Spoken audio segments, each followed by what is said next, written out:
الحمد لله نحمده ونستعينه ونؤمن به ونتوكل عليه ونعوذ بالله من شرور أنفسنا ومن سيئات أعمالنا من يهده الله فلا مضل له ومن يضلل فلا هادي له ونشهد أن لا إله إلا الله وحده لا شريك له ونشهد أن سيدنا محمدا صلى الله عليه وسلم عبده ورسوله أرسله إلى كافة الخلق ليظهره على الدين كله ولو كره المشركون اللهم صل وسلم وبارك على رسولك سيدنا محمد وعلى آله وأصحابه أجمعين.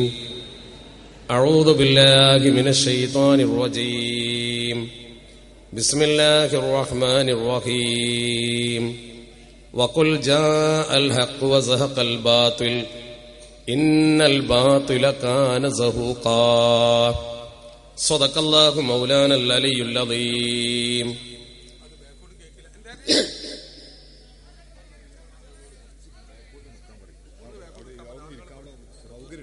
ആ പുറകിൽ നിൽക്കുന്ന ആൾക്കാർ അല്പൊന്ന് ബാക്കോട്ടൊന്ന് ഇരിക്കുകയാണെങ്കിൽ നല്ല സൗകര്യമാണ്. ഇവിടുന്ന് ശബ്ദം ഉണ്ടാക്കരുത്. ഈ വിഷയം നമുക്ക് ശരിക്കും ജനങ്ങളെ ബോധ്യപ്പെടുത്തി കൊടുക്കണം.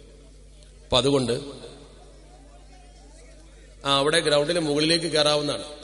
കെട്ടിടത്തിന്റെ മുകളിൽ കയറി വരാന്തയിലും മറ്റും നിൽക്കാം. കുറച്ചൊന്ന് പുറകോട്ടൊന്ന്, കാരണം തടുത്താൽ നിൽക്കാത്ത ആൾക്കാർ വരുന്നുണ്ട്. കാരണം നിങ്ങൾക്കറിയാം, ഇന്ന് 5:30 മണി വരെ ഇത് നടക്കും എന്നൊരു പ്രതീക്ഷയുമില്ല. കാരണം അത്രയും നമ്മളെ ബുദ്ധിമുട്ടിച്ച് പെർമിഷൻ തരാതെ പ്രയാസപ്പെടുത്തിയതാണ്. പക്ഷെ നമുക്ക് അരമണിക്കൂർ മുമ്പ് പറഞ്ഞാലും ഇതുണ്ടെന്നറിഞ്ഞാൽ സമത്വയുടെ അണികൾക്ക് വേറൊരു പ്രചരണത്തിന്റെ ആവശ്യമില്ല എന്ന് നമ്മൾ തെളിയിച്ചിരിക്കുകയാണ്. മാത്രമല്ല, നമുക്ക് ഒരുമിച്ച് കൂടാൻ ഒരു സ്കൂൾ ഗ്രൗണ്ടൊന്നും മതിയാവില്ല എന്നതും ഇവിടെ തെളിയിക്കപ്പെട്ട് കഴിഞ്ഞിരിക്കുകയാണ്. ഒരു പ്രചരണവും ഇല്ലാതെയാണ് അത് വന്നിട്ടുള്ളത്. അതുകൊണ്ട് ഞാൻ എന്റെ വിഷയത്തിലേക്ക് നേരിട്ട് വരികയാണ്. നമ്മുടെ ഈ മഹത്തായ സംഗമത്തിൽ അധ്യക്ഷത വഹിക്കുന്ന ബഹുമാനായ ജബ്ബാറാജി, അതുപോലെ തന്നെ സ്വാഗത പ്രഭാഷണം നിർവഹിച്ച ബഹുമാനപ്പെട്ട മുസ്തഫ തങ്ങൾ, എനിക്ക് ശേഷം ഇവിടെ പ്രസംഗിക്കാൻ ക്ലിപ്പിംഗ് സഹിതം സജ്ജനായി നിൽക്കുന്ന അഭിനന്ദനായ അലവി ദാരിമി, മറ്റു വേദിയിലെ മണ്ഡലം സുന്നിയൽ സംഘത്തിന്റെ ഭാരവാഹികൾ, എന്റെ സഹപ്രവർത്തകർ, നേതാക്കൾ, ഈ ഒത്തുകൂടിയ പ്രിയപ്പെട്ട ആർജവമുള്ള ആവേശമുള്ള സംഘടനാ പ്രവർത്തകരെ അള്ളാഹു സത്യം മനസ്സിലാക്കാനും മനസ്സിലാക്കി കൊടുക്കുവാനും നമുക്ക് തൗഫീക്ക് തരുമാറാവട്ടെ. ഇതിനുവേണ്ടി കഠിനമായി പരിശ്രമിച്ച ഈ പരിസര പ്രദേശത്തെ, പ്രത്യേകിച്ച് പള്ളിക്കൽ ബസാർ മഹലിലെ ഒരുപാട് നല്ലവരായ ദീനീ സേവകരുണ്ട്. അവർക്ക് അള്ളാഹു അർഹതപ്പെട്ട പ്രതിഫലം രണ്ടു വീട്ടിലും നൽകുമാറാവട്ടെ.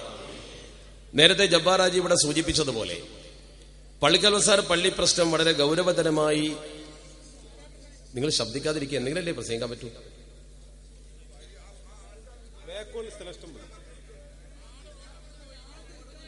ആളുകൾ റോട്ടിൽ നിന്ന് ഒഴുകി വരും. അപ്പൊ ഇനി അവിടെ നിൽക്കാൻ പറഞ്ഞാൽ വേറെ നിവൃത്തിയിൽ എങ്ങോട്ട് വന്നിട്ട് കാര്യമില്ലല്ലോ. ബാക്കിൽ എവിടെ സ്ഥലം? പുറകിലോ? എന്നാ അവരെ വരുന്നവരെ പുറകോട്ട് വിടിങ്ങൾ അങ്ങോട്ട്. നിൽക്കുന്ന ആളുകൾ അല്പം ഒന്ന് പുറകോട്ട് മാറിക്കൊടുക്കും. കാരണം വണ്ടിയർമാർ ചെന്ന് അവരെ പുറകോട്ട് മാറ്റി ലേശം മാറ്റിയിട്ട് സൗകര്യം ചെയ്തു കൊടുത്തു. ഇത് വിഷയത്തിലേക്ക് കടക്കട്ടെ.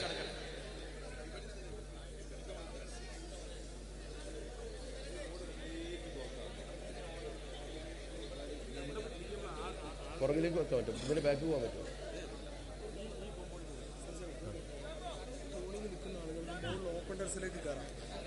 ആ കോണിന്റെ ഭാഗത്ത് നിൽക്കുന്ന ആൾക്കാർ അതിന്റെ ഓപ്പൺ ടെറസിലേക്ക് മുകളിലേക്ക് കയറുക. കോണിമ നിൽക്കുന്ന ആള് ഓപ്പൺ ടെറസിലേക്ക് മുകളിലേക്ക് കയറിക്കോ. എന്നാൽ കുറെ ആൾക്കാരെ കയറാൻ പറ്റും. ഓപ്പൺ ടെറസിലേക്ക് മുകളിലേക്ക് കയറിക്കോ. ഈ ഗ്രൗണ്ടിൽ വലതുവശത്തെ ഗ്രൗണ്ടിലേക്ക് കുറച്ച് ആളുകൾക്ക് പ്രവേശിക്കാം. അവിടെ നിൽക്കുന്ന ആൾക്കാർ കുറച്ച് പുറകിലേക്ക് നിന്നാൽ മതി. അങ്ങനെ അഡ്ജസ്റ്റ് ചെയ്യാൻ വേറെ മാർഗമില്ല. അള്ളാഹു നമ്മുടെ ഈ പ്രയാസങ്ങളൊക്കെ കാണുന്നുണ്ട്. അള്ളാഹു നമുക്ക് അർഹതപ്പെട്ട പ്രതിഫലം നൽകുമാറാവട്ടെ. പരമാവധി ആളുകളിലേക്ക് ഞാൻ ഈ വിഷയത്തിന്റെ മർമ്മം മാത്രം പറഞ്ഞ് അലവിദാരിമി ഏൽപ്പിക്കുക. കാര്യങ്ങളുടെ വിഷയത്തിന്റെ മർമ്മത്തിലേക്ക് മാത്രം നിങ്ങളെ ഞാൻ ക്ഷണിക്കുന്നു. തടുത്താൽ നിൽക്കാത്ത ഒരു ജനസമൂഹം വരുന്നുണ്ടെന്നുള്ളത് ശരിയാണ്. അത് അള്ളാഹു നമുക്ക് ചെയ്ത ഏറ്റവും വലിയൊരു അനുഗ്രഹമാണ്. ഈ അനുഗ്രഹം അള്ളാഹു നിലനിർത്തി തെരുമാറാവട്ടെ. ആവേശമുള്ള ഒരു പറ്റം ആളുകൾ നമ്മുടെ കൂട്ടത്തിലുണ്ട്. ഇനി നിയന്ത്രിക്കുന്ന ആൾക്കാർ വായോണ്ട് നിയന്ത്രിക്കേണ്ട, സൂചനകൾ മതി, സംസാരം നിർത്തുക. ആരും സംസാരിക്കണ്ട, സൂചനകൾ മാത്രം മതി, സംസാരം തീരെ കേൾക്കണ്ട. ഇവിടെ നമ്മൾ പള്ളിക്കൽ ബസാർ ഇഷ്യൂവുമായി ബന്ധപ്പെട്ട് നേരത്തെ ഇവിടെ അധ്യക്ഷൻ സൂചിപ്പിച്ചതുപോലെ വസ്തുനിഷ്ഠമായ ചില കാര്യങ്ങൾ ഇവിടെ അവതരിപ്പിച്ചിരുന്നു. ആ അവതരണത്തിൽ നമ്മൾ ആരെയെങ്കിലും വ്യക്തിപരമായി കുറ്റപ്പെടുത്തുകയോ വ്യാജമായ എന്തെങ്കിലും കാര്യങ്ങൾ സമൂഹമധ്യേ പറയുകയോ ചെയ്തിട്ടില്ല. മറിച്ച് വസ്തുതകൾ മാത്രം സമൂഹത്തിന്റെ മധ്യ വെച്ചുകൊണ്ട് നമ്മൾ സംസാരിച്ചു. അത് സമൂഹം ഉൾക്കൊണ്ടു. അത് ഉൾക്കൊണ്ടു എന്നതിന്റെ ഏറ്റവും വലിയ തെളിവാണ് അതിന് മറുപടി എന്നോണം ഇവിടെ സംഘടിപ്പിച്ച ഒരു പരിപാടിയിൽ നമ്മൾ ഉന്നയിച്ച പ്രധാനപ്പെട്ട ചോദ്യങ്ങൾക്കൊന്നും ഒരു മറുപടിയും ഉണ്ടായില്ല. അതിന് മറുപടി ഉണ്ടായില്ല എന്ന് മാത്രമല്ല, ചില പരിഹാസങ്ങളും ആക്ഷേപങ്ങളും അടിസ്ഥാനരഹിതമായ പരാമർശങ്ങളും നടന്നു എന്നതും വസ്തുതയാണ്. അതോടൊപ്പം തന്നെ ശ്രദ്ധേയമായ മറ്റൊരു കാര്യം, ഇങ്ങനെ ഒരു യോഗം ഇവിടെ നടക്കുന്നത് തടയാൻ തങ്ങൾക്ക് എത്രത്തോളം കഴിയുമോ അത്രമാത്രം അവർ സമ്മർദ്ദം ചെലുത്തി. ഞാനൊരു ലളിതമായ ചോദ്യം ചോദിക്കട്ടെ. ഇങ്ങനെ ഒരു യോഗം നമ്മൾ നടത്തി ഇത് ജനങ്ങളോട് സത്യമായി തുറന്നു പറയുന്നതിൽ അവർക്ക് എന്താണ് ഇത്ര ഭയം? അവര് ഭയപ്പെടുന്നത് സത്യം ജനങ്ങൾ അറിയും, തങ്ങളുടെ കള്ളത്തരം പുറത്താകും എന്നതാണോ? എങ്കിലും നിങ്ങൾ എത്ര മൂടി വെക്കാൻ ശ്രമിച്ചാലും, നിങ്ങൾ എങ്ങനെ നിയമപരമായി പെർമിഷൻ തടഞ്ഞാലും, നിങ്ങളുടെ പൊള്ളയായ മുഖം സമൂഹ മധ്യത്തിൽ അവതരിപ്പിക്കുക തന്നെ ചെയ്യുമെന്ന് പറയാൻ ഞാൻ ഈ സമയം ഉപയോഗപ്പെടുത്തുകയാണ്. അതിനവർ ആമുഖമായി ജാമ്യമെടുത്തതാണ് നേരത്തെ ഇവിടെ പറഞ്ഞ, അവർക്ക് എതിരിൽ പറഞ്ഞ കാര്യങ്ങൾക്ക് മറുപടി ഇല്ലാത്തത് കൊണ്ട് അവർ ജാമ്യമെടുത്തതാണ്. ആമുഖമായി തന്നെ ഒരു പ്രഭാഷകൻ വ്യക്തിപരമായി ഹത്യ ചെയ്യാൻ ശ്രമിച്ചത്. അതിന്റെ ഭാഗമാണ് നേരത്തെ ജബ്ബാറാജി പറഞ്ഞ ആ കാര്യം. അതൊന്ന് സൂചിപ്പിച്ച് ഞാൻ വിഷയത്തിലേക്ക് വരികയാണ്. കാരണം ഒരു പ്രസംഗം നടത്തുന്ന അല്ലെങ്കിൽ ഇത് സമൂഹ മധ്യ അവതരിപ്പിക്കുന്ന ആളെ കുറിച്ച് ജനങ്ങൾക്ക് വിശ്വാസമില്ലാത്തൊരവസ്ഥ വന്നാൽ എന്തിനാ നിങ്ങൾ ശബ്ദിക്കുന്നത്? വെറുതെ മിണ്ടാതെ പറഞ്ഞൂടെ? ആ നിയന്ത്രണമാണല്ലോ ഇപ്പോഴത്തെ പ്രശ്നം. സംസാരിക്കാതിരിക്കും, കൈകൊണ്ട് അവർ ആംഗ്യം കാണിച്ചോ. പിന്നിൽ ഒരുപാട് സ്ഥലമുണ്ട് എന്ന് അവിടുന്ന് പറയുന്നുണ്ട്. അങ്ങോട്ട് ആളുകൾക്ക് പോകാവുന്നതാണ്. അവിടുന്ന് ഇങ്ങോട്ട് വിളിച്ചു പറയുന്നുണ്ട് പിന്നിൽ ധാരാളം സ്ഥലമുണ്ട്, ഓപ്പൺ ടെറസിലേക്ക് ആളുകൾ കയറിയിട്ടുണ്ട്, കെട്ടിടത്തിലേക്കും ആളുകൾക്ക് കയറാവുന്നതാണ്. ഇനി സംസാരിക്കാതെ നിയന്ത്രിക്കും, അത് പാലിക്കും. കുറെ ആളുകൾ ഉണ്ടാകുമ്പോൾ സംസാരം വരും. പക്ഷേ നിയന്ത്രിക്കുന്ന ആളുകൾ ഞാനൊന്നും സംസാരിക്കരുതെന്ന് തീരുമാനിച്ച വിഷയം തീർന്നു. അവർക്ക് സൂചനകൾ നൽകിയിട്ടും അവരെ അങ്ങോട്ട് നീക്കിയിട്ടും ചെയ്തോളൂ. ആംഗ്യങ്ങളും പ്രയോഗങ്ങളും മാത്രം മതി, സംസാരം വേണ്ട. ഞാൻ പറഞ്ഞു വരുന്നത്, നമ്മൾ ഈ പറയുന്ന വസ്തുതകൾക്ക് കൃത്യമായി മറുപടി വരാൻ അവർക്ക് കഴിയില്ല. പ്രത്യേകിച്ച് നമ്മളെ സംബന്ധിച്ചിടത്തോളം നമ്മൾ വ്യക്തിഹത്യ നടത്താതെ കാര്യങ്ങളുടെ വസ്തുത പഠിച്ചിട്ടാണ് പറയാം. ഇന്ന് ഞാൻ ഏകദേശം ഒരു 2-3 മണിക്കൂർ ഇരുന്നിട്ട് കിതാബ് മുതാല ചെയ്യും പോലെ ഈ വിഷയം പഠിച്ചാ വന്നിട്ടുള്ളത്. പഠിക്കാതെ പ്രസംഗിക്കാൻ എന്നെ കൊണ്ട് കഴിയില്ല. അതുകൊണ്ട് തന്നെ ഈ വിഭാഗം ആളുകളോട് പറയാനുള്ളത്, ഇവിടെ പ്രസംഗിച്ചയാൾ ഓതി വെച്ച ആയത്തിനെ കുറിച്ച് പറഞ്ഞു. അള്ളാഹുവിന്റെ പരിശുദ്ധ ഖുർആൻ പറഞ്ഞു, യാ അയ്യുഹല്ലദീന ആമനു ഇദാ ജാഅകും ഫാസിഖും ബിനബഇൻ ഫതബയ്യനു. അള്ളാഹുവിന്റെ പരിശുദ്ധ ഖുർആൻ പറഞ്ഞ ആയത്താ. ഒരു തെമ്മാടിയായ ആൾ നിങ്ങളുടെ മുമ്പിൽ എന്തെങ്കിലും ഒരു വാർത്ത കൊണ്ടുവന്നാൽ ആ വാർത്തയെക്കുറിച്ച് നിങ്ങൾ അന്വേഷിക്കണം. അൻതുസീബു ഖൗമൻ ബിജഹാലത്തിൻ ഫതുസ്ബിഹു അലാ മാ ഫഅൽതും നാദിമീൻ.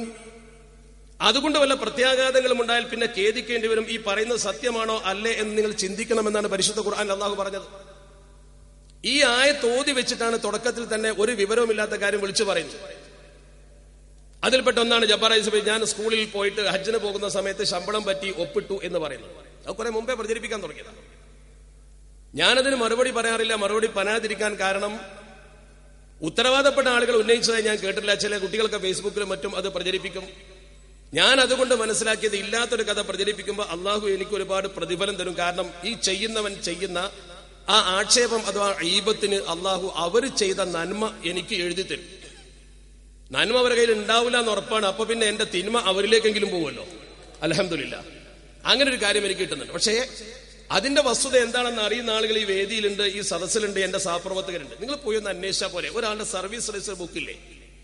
സർവീസ് രജിസ്റ്റർ ഉണ്ടാവുമല്ലോ. ഞാൻ ഹജ്ജിന് പോയ കാലഘട്ടത്തിൽ മുഴുവൻ LWA ലീവ് വിത്തൌട്ട് അലവൻസ് എന്ന് രേഖപ്പെടുത്തി അതിൽ ചുവന്ന മഷി കൊണ്ട് ഒപ്പുവെച്ച് ശമ്പളരഹിത ലീവ് എടുത്തതായി എന്നെ, ഞാൻ എക്കാലത്തൊക്കെ ഹജ്ജിന് പോയിട്ടുണ്ടോ അതെന്റെ റെക്കോർഡിൽ കാണുന്നില്ലെങ്കിൽ വന്ന് പറ. നിങ്ങൾ പറഞ്ഞത് ഞാൻ കേൾക്കും. പക്ഷെ ഇവർക്കൊരു തെറ്റിദ്ധാരണ വന്നു. ഇവർക്ക് വന്ന തെറ്റിദ്ധാരന്റെ അടിസ്ഥാനം നമ്മുടെ ഒരു ഔദാര്യം ചെയ്തുകൊണ്ടാണ്. കാരണം എന്റെ സഹപ്രവർത്തകരും നമ്മുടെ നാട്ടിലെ കുട്ടികളുമാകുമ്പോൾ നമുക്കൊരു ഔദാര്യം. അതെന്താ? ഞാൻ പോകുന്ന സമയത്ത് എന്റെ കയ്യിലെ പണമെടുത്ത് ഞാൻ പകരക്കാരനൊരാളെ വെക്കും. ഇവര് ധരിച്ചു വെച്ചത് സർക്കാർ ശമ്പളം എഴുതി വാങ്ങിയിട്ടാണ് ഇയാൾക്ക് കൊടുക്കുന്നത്, അല്ലെങ്കിൽ എങ്ങനെ ഇയാളത് ചെയ്യാന്ന് അങ്ങനെ ചിന്തിച്ചത്. സുഹൃത്തുക്കളെ, ഒരു സ്കൂളിൽ അല്ലെങ്കിൽ സർക്കാർ സംവിധാനത്തിൽ ജോലി ചെയ്യുന്ന അധ്യാപകൻ എവിടെയുണ്ട്? ആ ഉത്സവ തങ്ങളുണ്ടല്ലോ, പോയി നോക്കൂ. ആ റെക്കോർഡൊന്ന് പരിശോധിച്ചിട്ട് വാ. അതല്ലെങ്കിൽ അവിടെയുള്ള PTA പ്രസിഡന്റ്, രക്ഷിതാക്കൾ, അവിടുത്തെ ഹെഡ് മാസ്റ്റർ, സ്റ്റാഫ്, ഇവരോടൊക്കെ ചോദിച്ചിട്ട് പറ. പരാതി കൊടുത്തത് ആരാണെങ്കിലും അത് സംഘടനാപരമായ വിദ്വേഷത്തിന്റെ പേരിൽ നിങ്ങളുടെ കൂട്ടത്തിൽപ്പെട്ട ആളുകൾ സ്വാഭാവികമായും കളവല്ലേ ചെയ്യാറുള്ളൂ. അത് തന്നെയാണ് ചെയ്തത്. അത് പ്രചരിപ്പിച്ചു. പിന്നെ എന്തുകൊണ്ട് അതിനെതിരെ നിയമ നടപടിക്ക് പോയില്ല എന്നുള്ള ചോദ്യത്തിന് മറുപടി, മാന്യന്മാരായ ആളുകൾ ഒരുമിച്ചെന്ന് ഒരു മസലത്ത് അതാക്കി അവസാനം ആ പരാതി കൊടുത്ത ആളത് പിൻവലിക്കുകയും എഴുതി തരികയും ചെയ്ത സാഹചര്യത്തിൽ പിന്നെ ഞാനത് വിഷയമാക്കാൻ പാടില്ലല്ലോ. നമുക്കൊരു മാന്യത ഉണ്ടല്ലോ. ഒരു കാര്യം ഞാൻ എന്റെ പ്രിയപ്പെട്ട സുഹൃത്തുക്കളോട് പറയുന്നു. അള്ളാഹുവിന്റെ പരിശുദ്ധ ദീനിൽ വിശ്വാസമുള്ള സമത്വ കേരള ജംഇയ്യത്തുൽ പ്രവർത്തകൻ എന്ന രീതിയിൽ അന്യായമായി ഞാൻ വല്ലതും പറ്റിയെന്ന് തെളിയിച്ചാൽ നിങ്ങൾ പറയുന്ന ദിവസം ഈ ഏർപ്പാട് ഞാൻ നിർത്തുന്ന ഉറപ്പാണ്. ഞാൻ അങ്ങനെ ചെയ്യുന്ന ആളാണെങ്കിൽ ഇവിടെ അല്ല ഉണ്ടാവുക, നിങ്ങളെ കൂടെ ഞാൻ ഉണ്ടാവുക. അതറിയോ? ഞാൻ അപ്പുറത്തുണ്ടാവുക. കാരണം ഇതിനേക്കാൾ സൗകര്യം അവിടെ കിട്ടുമെന്ന് എനിക്കറിയാം. ഇത് അത്ര ദൂരമൊന്നുമല്ല. നിങ്ങൾ 4-5 ആളുവാ. ഇവിടെ എന്റെ ഉത്തരവാദപ്പെട്ട ആളുണ്ട്. പോയിട്ട് അവിടെ പോയിട്ട് ആ റെക്കോർഡ് ഒന്ന് പരിശോധിക്കും. ഇതൊരു ലീവ് ഉണ്ടോ ഇല്ലേ എന്ന് പരിശോധിക്കും. എനിക്ക് സർവീസ് എത്ര കുറവാന്നറിയാം നിങ്ങൾ? അതെന്താ കാരണം? സർവീസ് ബ്രേക്ക് വന്നോണ്ടാ. അവിടെ ഒപ്പിട്ട് വാങ്ങുമ്പോൾ സർവീസ് ബ്രേക്ക് വരില്ല. കൊടുത്തവർ പോലും അത് തെറ്റിദ്ധാരണ മൂലം സംഭവിച്ചതാണ്. പദമത തെറ്റിദ്ധാരണ മൂലം സംഭവിച്ചതാണ്.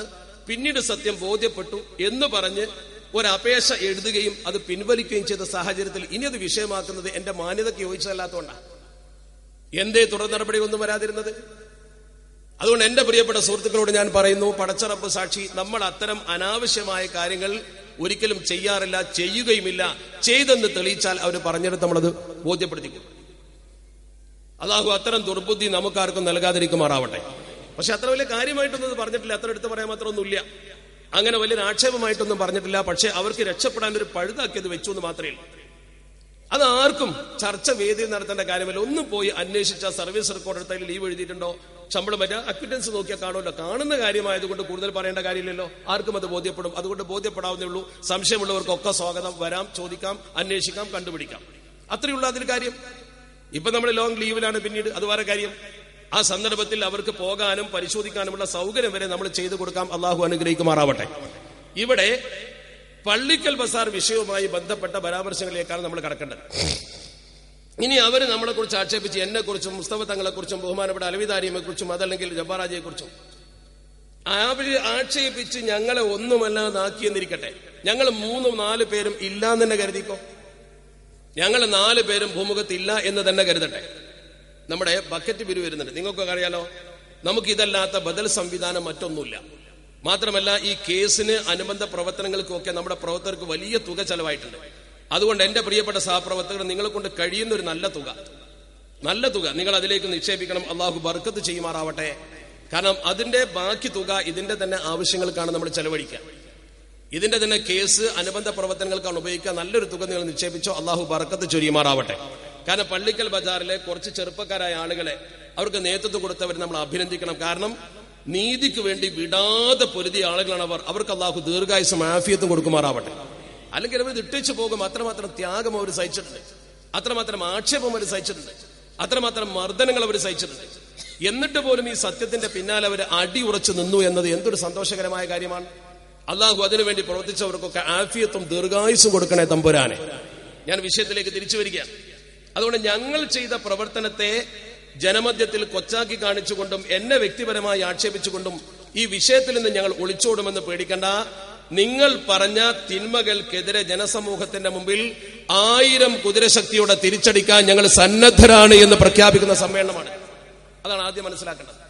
നിങ്ങൾ ഇവിടെ പറഞ്ഞത് ഈ പ്രശ്നത്തിന് കാരണക്കാർ ആരാണ് എന്ന് ഞങ്ങൾ ചോദിക്കുകയും വ്യാജ രജിസ്ട്രേഷൻ നടത്തിയപ്പോഴാണ് തുടക്കമെന്ന് ഞങ്ങൾ പറഞ്ഞു. നിങ്ങൾ പറഞ്ഞു വ്യാജ രജിസ്ട്രേഷൻ നടത്തിയിട്ടില്ലെന്ന് പറഞ്ഞു. മാത്രമല്ല നിങ്ങൾ പറഞ്ഞ പ്രധാനപ്പെട്ട ഒരു കാര്യം, ജനറൽ ബോഡി കൂടിയിട്ടുണ്ട്. അബ്ബാസിനെ പോലുള്ള ആളുകൾ അതിൽ 2 ഒപ്പിട്ടിട്ടുണ്ട്. ഞാനത് കേട്ട ഉടനെ അബ്ബാസിനെ വിളിച്ച് ചോദിച്ചു, അബ്ബാസ് എങ്ങനെ 2 ഒപ്പിട്ടത്? അബ്ബാസ് പറഞ്ഞു ജനറൽ ബോഡി കൂടിയിട്ടില്ല. പള്ളിക്കൽ ബസാർ പള്ളി കമ്മിറ്റിക്ക് ജനറൽ ബോഡി കൂടാറില്ല. പള്ളി കമ്മിറ്റിയുടെ ആളുകൾക്കറിയാം, ഇവിടുത്തെ മദ്രസ കമ്മിറ്റിക്കാർക്കറിയാം. ഈ വിഭാഗീയതയ്ക്ക് ശേഷം മറുഭാഗത്തിന്റെ മദ്രസയിൽ വെച്ച് മദ്രസ കമ്മിറ്റി യോഗം ചേർന്ന് അവർ 10 പേരെ കൊടുക്കും. ഇവരുടെ മദ്രസയിൽ യോഗം ചേർന്ന് അവരും 10 പേരെ കൊടുക്കും. അങ്ങനെ 2 കൂട്ടരും കൊടുക്കുന്ന ആളുകളെ കൂട്ടിച്ചേർത്ത് ഒരു കമ്മിറ്റി ഉണ്ടാക്കും. കണക്ക് അവതരിപ്പിക്കാൻ വേണ്ടി വെള്ളിയാഴ്ച പള്ളിയിൽ എഴുന്നേറ്റ് നിന്നുകൊണ്ട് കണക്ക് അവതരിപ്പിക്കും. ഇത്ര മാത്രമേ ഉള്ളൂ. ഞാൻ ചോദിക്കട്ടെ, ജനറൽ ബോഡി കൂടിയിട്ടുണ്ടെന്ന് പറഞ്ഞ് കുറെ രേഖകൾ ഇവിടെ വായിക്കുകയും അബ്ബാസിനെ പോലുള്ള ആളുകൾ രണ്ടൊപ്പിട്ടു എന്ന് ആരോപിക്കുകയും ചെയ്തുകൊണ്ട് നമ്മൾ തെറ്റ് ചെയ്തു എന്ന് വരുത്തി തീർക്കാൻ ഒരു പ്രസംഗം ഇവിടെ നടന്നു. ആരാണ് നടത്തിയതെന്ന് ഞാൻ നോക്കുന്നില്ല. ആൾ പ്രശ്നമല്ല. അയാളെ സംബന്ധിച്ചോളം അയാളുമായി വ്യക്തിപരമായി നമുക്കൊരു വിദ്വേഷവുമില്ല. പക്ഷെ അയാൾ പറഞ്ഞു ജനറൽ ബോഡി നടന്നതിന്റെ തെളിവുകൾ പിടിച്ചോ എന്ന് പറഞ്ഞ് ദീർഘമായി വായിച്ചു. ഞാൻ അതേക്കുറിച്ച് പള്ളിക്കൽ ബസാറിലെ പ്രിയപ്പെട്ട സംഘാടകരോട് ചോദിച്ചു. ഒറ്റ ജനറൽ ബോഡിയും ചേർന്നിട്ടില്ല. അബ്ബാസ് രണ്ടൊപ്പിടാൻ കാരണം ഞാൻ ചോദിച്ചപ്പോൾ അദ്ദേഹം പറഞ്ഞു, ഇത് വഴിയിൽ വെച്ചോ, അതല്ലെങ്കിൽ ഒരു വെള്ളിയാഴ്ച പള്ളിയിൽ വരുമ്പോഴോ ഒരു പിടിക്കും, പിന്നെ എപ്പോഴേയും കാണുമ്പോൾ ഒരു പിടിക്കും. യോഗം ചേർന്ന് മിനിറ്റ്സ് ബുക്ക് കൊടുത്തയച്ചുകൊണ്ട് ഒപ്പിടിക്കുന്ന സ്വഭാവമില്ല. അങ്ങനെ പല തവണകളിലായി ഒപ്പുവെച്ചതിൽ നിന്ന് ഒരു പക്ഷേ അവർ തന്നെ 2 വട്ടം ഒപ്പിക്കാൻ പേപ്പർ തന്നപ്പോൾ നമ്മൾ മസലത്തിന് വേണ്ടി, നന്മക്ക് വേണ്ടി നല്ല നിലക്ക് പോകുമ്പോൾ ഒപ്പിട്ടിട്ടുണ്ടാവും. അതല്ലാതെ വ്യാജമായി നമ്മൾ കയറി ഒപ്പിട്ടത് തെളിയിക്കാൻ കഴിയില്ല എന്ന് അബ്ബാസ് എന്നോട് വ്യക്തമായി പറഞ്ഞു. അതിരിക്കട്ടെ, ജനറൽ ബോഡി കൂടി എന്ന് പറയുന്ന ആളുകൾ, ജനറൽ ബോഡിയിൽ വെച്ച് ഒപ്പിടിച്ചു എന്ന് പറയുന്ന ആളുകൾ, അവരൊരു വ്യാജ ജനറൽ ബോഡി പടച്ചുണ്ടാക്കി രജിസ്റ്റർ ചെയ്യാൻ വേണ്ടി ഒരു അപേക്ഷ കൊടുത്തല്ലോ. നിങ്ങൾ പറഞ്ഞത് അബ്ബാസ് 2 ഒപ്പിട്ടു എന്നല്ലേ? ഞാൻ നിങ്ങളുടെ മുമ്പിൽ അവതരിപ്പിക്കുന്ന കാര്യത്തിലേക്ക് നിങ്ങളെ ശ്രദ്ധ ഞാൻ ക്ഷണിക്കുകയാണ്. എല്ലാവരും ശ്രദ്ധിക്കണം, വസ്തുനിഷ്ഠമായി ശ്രദ്ധിക്കണം. അവര് 7/3/14 യോഗം ചേർന്ന് 7/3/14 യോഗം അഥവാ ജനറൽ ബോഡി യോഗം ചേർന്ന് ഒപ്പിടിവിച്ച ലിസ്റ്റാണ്. യോഗം ചേർന്ന് ജനറൽ ബോഡി ചേർന്ന് ഒപ്പിടിവിച്ച ലിസ്റ്റ് എന്നാണ് പറയുന്നത്. ഈ ലിസ്റ്റിന്റെ അവസാനത്തിൽ തീരുമാനം എഴുതിക്കൊണ്ട്, കൃത്യമായ തീരുമാനത്തിന്റെ അവസാനത്തിൽ ഒരു കമ്മിറ്റിയും ഇവർ രൂപീകരിച്ചിട്ടുണ്ട്. കൃത്യമായ ഒരു കമ്മിറ്റിയും ഇവർ രൂപീകരിച്ചു. ആ കമ്മിറ്റി രൂപീകരിച്ചുകൊണ്ട് കമ്മിറ്റി രജിസ്ട്രേഷന് വേണ്ടി ഇവർ സമർപ്പിക്കുകയും ചെയ്തു. അവർ രൂപീകരിച്ച കമ്മിറ്റിയുടെ ലിസ്റ്റാണ് കൃത്യമായി. അവര് ജനറൽ ബോഡി യോഗം ചേർന്ന് രൂപീകരിച്ച കമ്മിറ്റി, നിലവിലൊരു കമ്മിറ്റി ഇരിക്കെ ലിയാഖത്ത് അലി സെക്രട്ടറിയായി ഈ പള്ളിക്കൊരു കമ്മിറ്റി മനോഹരമായി മുന്നോട്ട് പോകുമ്പോൾ അവർ രൂപീകരിച്ച കമ്മിറ്റിയാണത്. ഈ കമ്മിറ്റി ഇവർ രൂപീകരിച്ചു എന്ന് പറയുന്നത് 7/3/2014 മാർച്ച് 7-നാണ് അത് രൂപീകരിച്ചത്. ഈ യോഗം നടന്നത് 2014 മാർച്ച് 3-നാണെങ്കിൽ നിങ്ങൾ രജിസ്ട്രേഷന് വേണ്ടി കൊടുത്ത രേഖയിൽ നിന്ന് പകർത്തിയതാണ് ഈ പറയുന്നത്.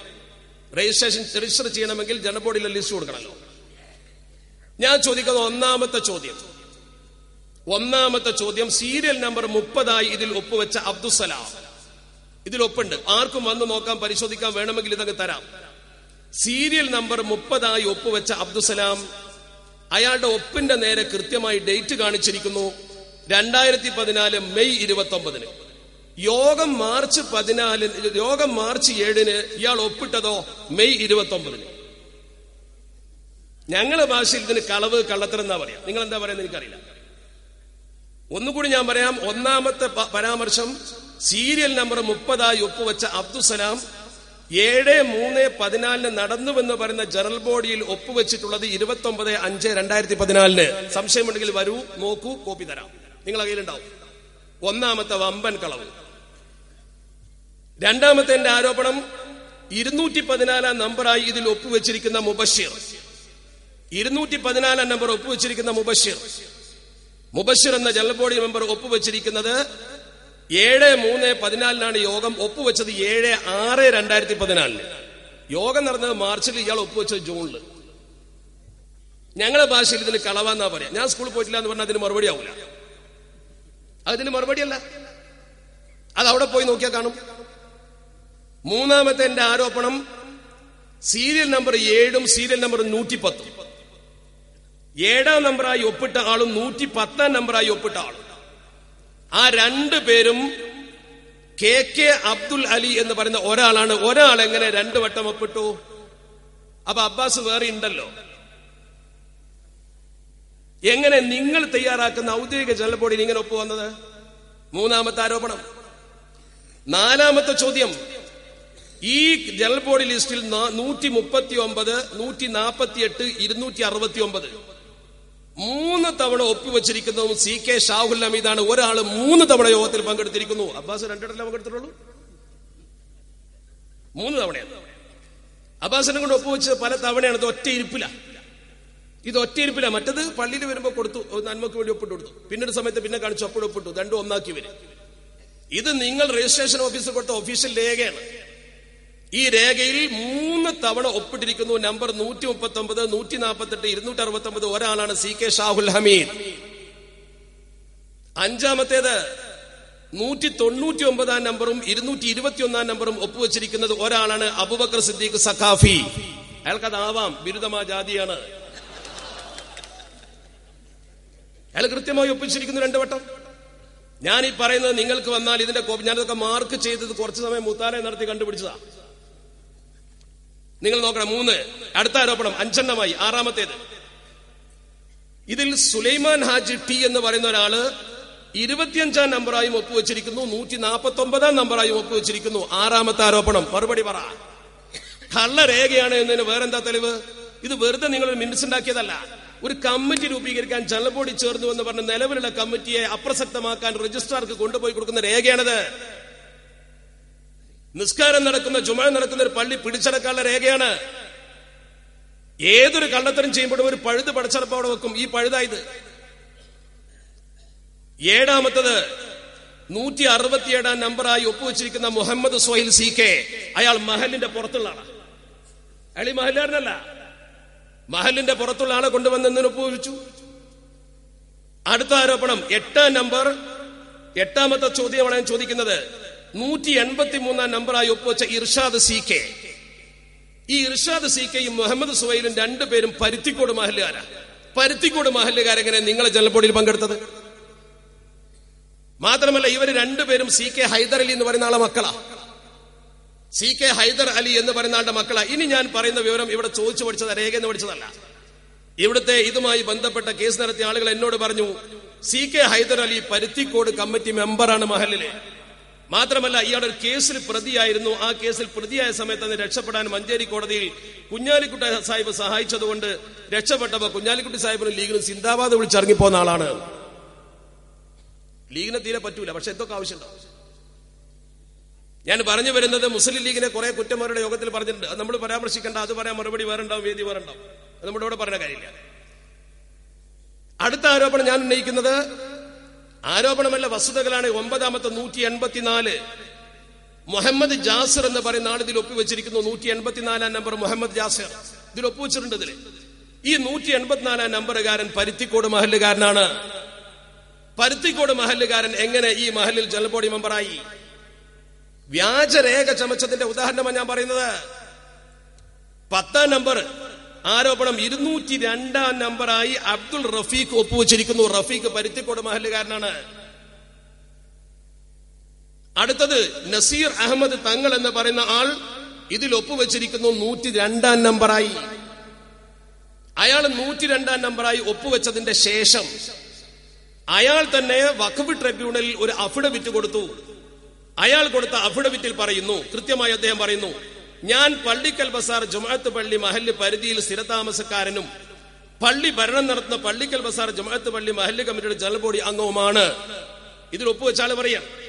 എന്നാൽ 7/3/2014 ജനറൽ ബോഡി യോഗം ചേർന്നതായി ചിലർ കൃത്രിമ രേഖയുണ്ടാക്കിയതായി ഇപ്പോൾ എന്റെ ശ്രദ്ധയിൽപ്പെട്ടിരിക്കുന്നു. ഒപ്പുവെച്ചാലാണ് ഈ പറയുന്നത്, അഫിഡവിറ്റ. അയാൾ പറയുന്നു, 102-ാം നമ്പറുകാരനായി ഞാൻ ഒപ്പിട്ടതായി അവകാശപ്പെടുന്നുണ്ട്. പ്രസ്തുത യോഗത്തിൽ ഞാൻ പങ്കെടുക്കുകയോ അത്തരത്തിലൊരു യോഗം നടക്കുകയോ ഉണ്ടായിട്ടില്ല. അഫിഡവിറ്റാണത്. 30/5/2014 മഹല്ല് നിവാസികളായ കുറച്ച് സുന്നി സംഘടനാ പ്രവർത്തകർ സംഘടനയുടെ ആവശ്യാർത്ഥം എന്ന് പറഞ്ഞ് ഞാൻ പള്ളിക്കൽ ബസാറിനടുത്തുള്ള അങ്ങാടിപ്പറമ്പ് മിനി എസ്റ്റേറ്റ് എന്ന സ്ഥലത്ത് വെച്ച് യാത്രാമധ്യേ ഒപ്പിട്ട് കൊടുത്തതാണ്. അപ്പൊ യാത്രയിലാണ് ഇവരുടെ ജനറൽ ബോഡി. മൊബൈൽ ജനറൽ ബോഡിയാണ്, സ്വലാത്ത് പോലെ. നാട് മുഴുവൻ നിരന്ന ജനറൽ ബോഡിയാണ്. ഈ മനുഷ്യ തങ്ങൾ പറയുന്നു, 7/3/2014 മറ്റു തീയതിക്കോ മേൽ പ്രസ്താവിച്ച തരത്തിലുള്ള ജനറൽ ബോഡി യോഗം എന്റെ അറിവിലും വിശ്വാസത്തിലും പെട്ടിടത്തോളം നടന്നിട്ടില്ലാത്തതും ഞാൻ അത്തരത്തിലുള്ള യോഗങ്ങളിൽ പങ്കെടുത്തിട്ടില്ലാത്തതുമാണ്. ഈ വിവരം ബോധിപ്പിച്ചുകൊള്ളുന്നു. ഒരു നോട്ടറി പബ്ലിക്കിന്റെ മുമ്പിൽ പോയി സോളംനി അഫേംഡ് എന്ന് പറഞ്ഞിട്ട് എഴുതാണ്. ആൻഡ് ഇദ്ദേഹം ഇത് വളരെ വ്യക്തമായി ആൻഡ് സൈൻഡ് ബിഫോർ മീ, എന്റെ മുമ്പിൽ വെച്ച് ഇദ്ദേഹം ഇത് പറഞ്ഞ് ഒപ്പിട്ടിരിക്കുന്നു. 18-ാം തീയതി 2014 ഒപ്പിട്ടിരിക്കുന്നു എന്ന് കുറിപ്പ് എഴുതിയിട്ട് സീല് വെച്ച് കൊടുത്തിരിക്കുന്നു നോട്ടറി. ഇയാൾ എന്താ സംഭവിച്ചത്? ഇയാളും ഇയാളുടെ ജേട്ടൻ തമ്മിൽ സഞ്ചരിക്കുമ്പോൾ കാറിൽ വെച്ച് ജേട്ടന്റെ കൂടെ സഞ്ചരിക്കുകയാണ്. ജേട്ടന്റെ കൂടെ കാറിൽ സഞ്ചരിക്കുമ്പോ ഇവര് കൊണ്ടുവന്നിട്ട് സംഘടനയുടെ ആവശ്യമാണ് ലഹരിക്കെതിരെ ഒരു ഒപ്പ്, ഞങ്ങൾ നിവേദനം കൊടുത്ത് ലഹരിക്കെതിരെ ഒരു ഒപ്പിട്ടെന്ന് പറയും. ലഹരിക്കെതിരെ ഒപ്പിട്ടതാ ഞങ്ങൾ പൊടി. ഇവർക്കിതൊരു ലഹരിയാ, കളിയാ. പള്ളി പിടിച്ചടക്കലും മറ്റും ഒരു ലഹരിയാണ്. ഈ തങ്ങൾ കളവ് പറയില്ലല്ലോ, നിങ്ങൾ കളവ് പറഞ്ഞാലും. അപ്പോൾ ഞാൻ നിങ്ങളുടെ മുമ്പിൽ സമർപ്പിക്കുന്നത്, ഇവര് വന്നിട്ട് നമ്മൾ കള്ള ഒപ്പിട്ടു എന്ന് പറഞ്ഞുകൊണ്ട് ആക്ഷേപിക്കുന്ന ആൾക്കാരുണ്ടല്ലോ, നിങ്ങളോട് വളരെ വിനയപുരസ്സരം പറയുന്നു. ഞാനിവിടെ ഉന്നയിച്ച 11 കാര്യങ്ങൾ നിങ്ങൾ രജിസ്ട്രേഷൻ ആഫീസിൽ അപേക്ഷ കൊടുത്ത അപേക്ഷയിൽ 11 കാര്യങ്ങൾ വ്യാജമാണ്. മാത്രമല്ല ഈ ജനറൽ ബോഡി നടന്നിട്ടില്ല, അത് വലിയൊരു വ്യാജമാണ്. ഇവിടെ ഒരു കമ്മിറ്റി നിലവിലുള്ളപ്പോൾ ചെയ്തത് സമൂഹത്തെ വഞ്ചിക്കലാണ്. വഞ്ചന, ആൾമാറാട്ടം, കളവ്, ചതി മുഴുവൻ ഒരൊറ്റ പേപ്പറിൽ നിങ്ങൾ ചെയ്തത് നിങ്ങൾ കൃത്യമായി നിഷേധിക്കാൻ കഴിയുന്നവരാണോ? ചോദിക്കുന്നു. പറ. വെറുതെ മൈക്ക് കെട്ടി കുറ്റം പറഞ്ഞാൽ പോരാ, ആക്ഷേപിച്ചാൽ പോരാ, പ്രസംഗിച്ചവർ ആക്ഷേപിച്ചാൽ പോരാ. ഈ ജാതി തമ്മാടിത്തം ദീനിന്റെ പേരിൽ ചെയ്തിട്ട് പള്ളി പിടിച്ചടക്കാൻ വന്നാൽ നിങ്ങൾക്ക് എവിടുന്ന് പള്ളി കിട്ടും? ദുന്യാവിൽ ഒരു കോടതിയിൽ നിങ്ങൾ ജയിക്കൂല. ഈ ജാതി പോഴത്തം ചെയ്താൽ ജയിക്കുവോ? സകല കോടതി തള്ളൂലേ? ഈ അഫിഡവിറ്റിൽ ഇദ്ദേഹം പറഞ്ഞതുപോലെ വളരെ കൃത്യമായി ഇത് ആർക്കും പരിശോധിക്കാം. ഇത്രയും ഞാൻ പറഞ്ഞതിൽ 11ഓളം തെറ്റുകൾ ഇതിൽ തന്നെ കൃത്യമായി ചൂണ്ടിക്കാണിക്കുന്നു. വളരെ പ്രധാനപ്പെട്ട ഒന്ന്. എന്നിട്ടാണ് രജിസ്ട്രേഷൻ കൊടുത്തത്. എന്നിട്ട് രജിസ്ട്രേഷന് കൊടുത്തു. രജിസ്ട്രേഷന് കൊടുത്തപ്പോൾ എന്താ സംഭവിച്ചത്?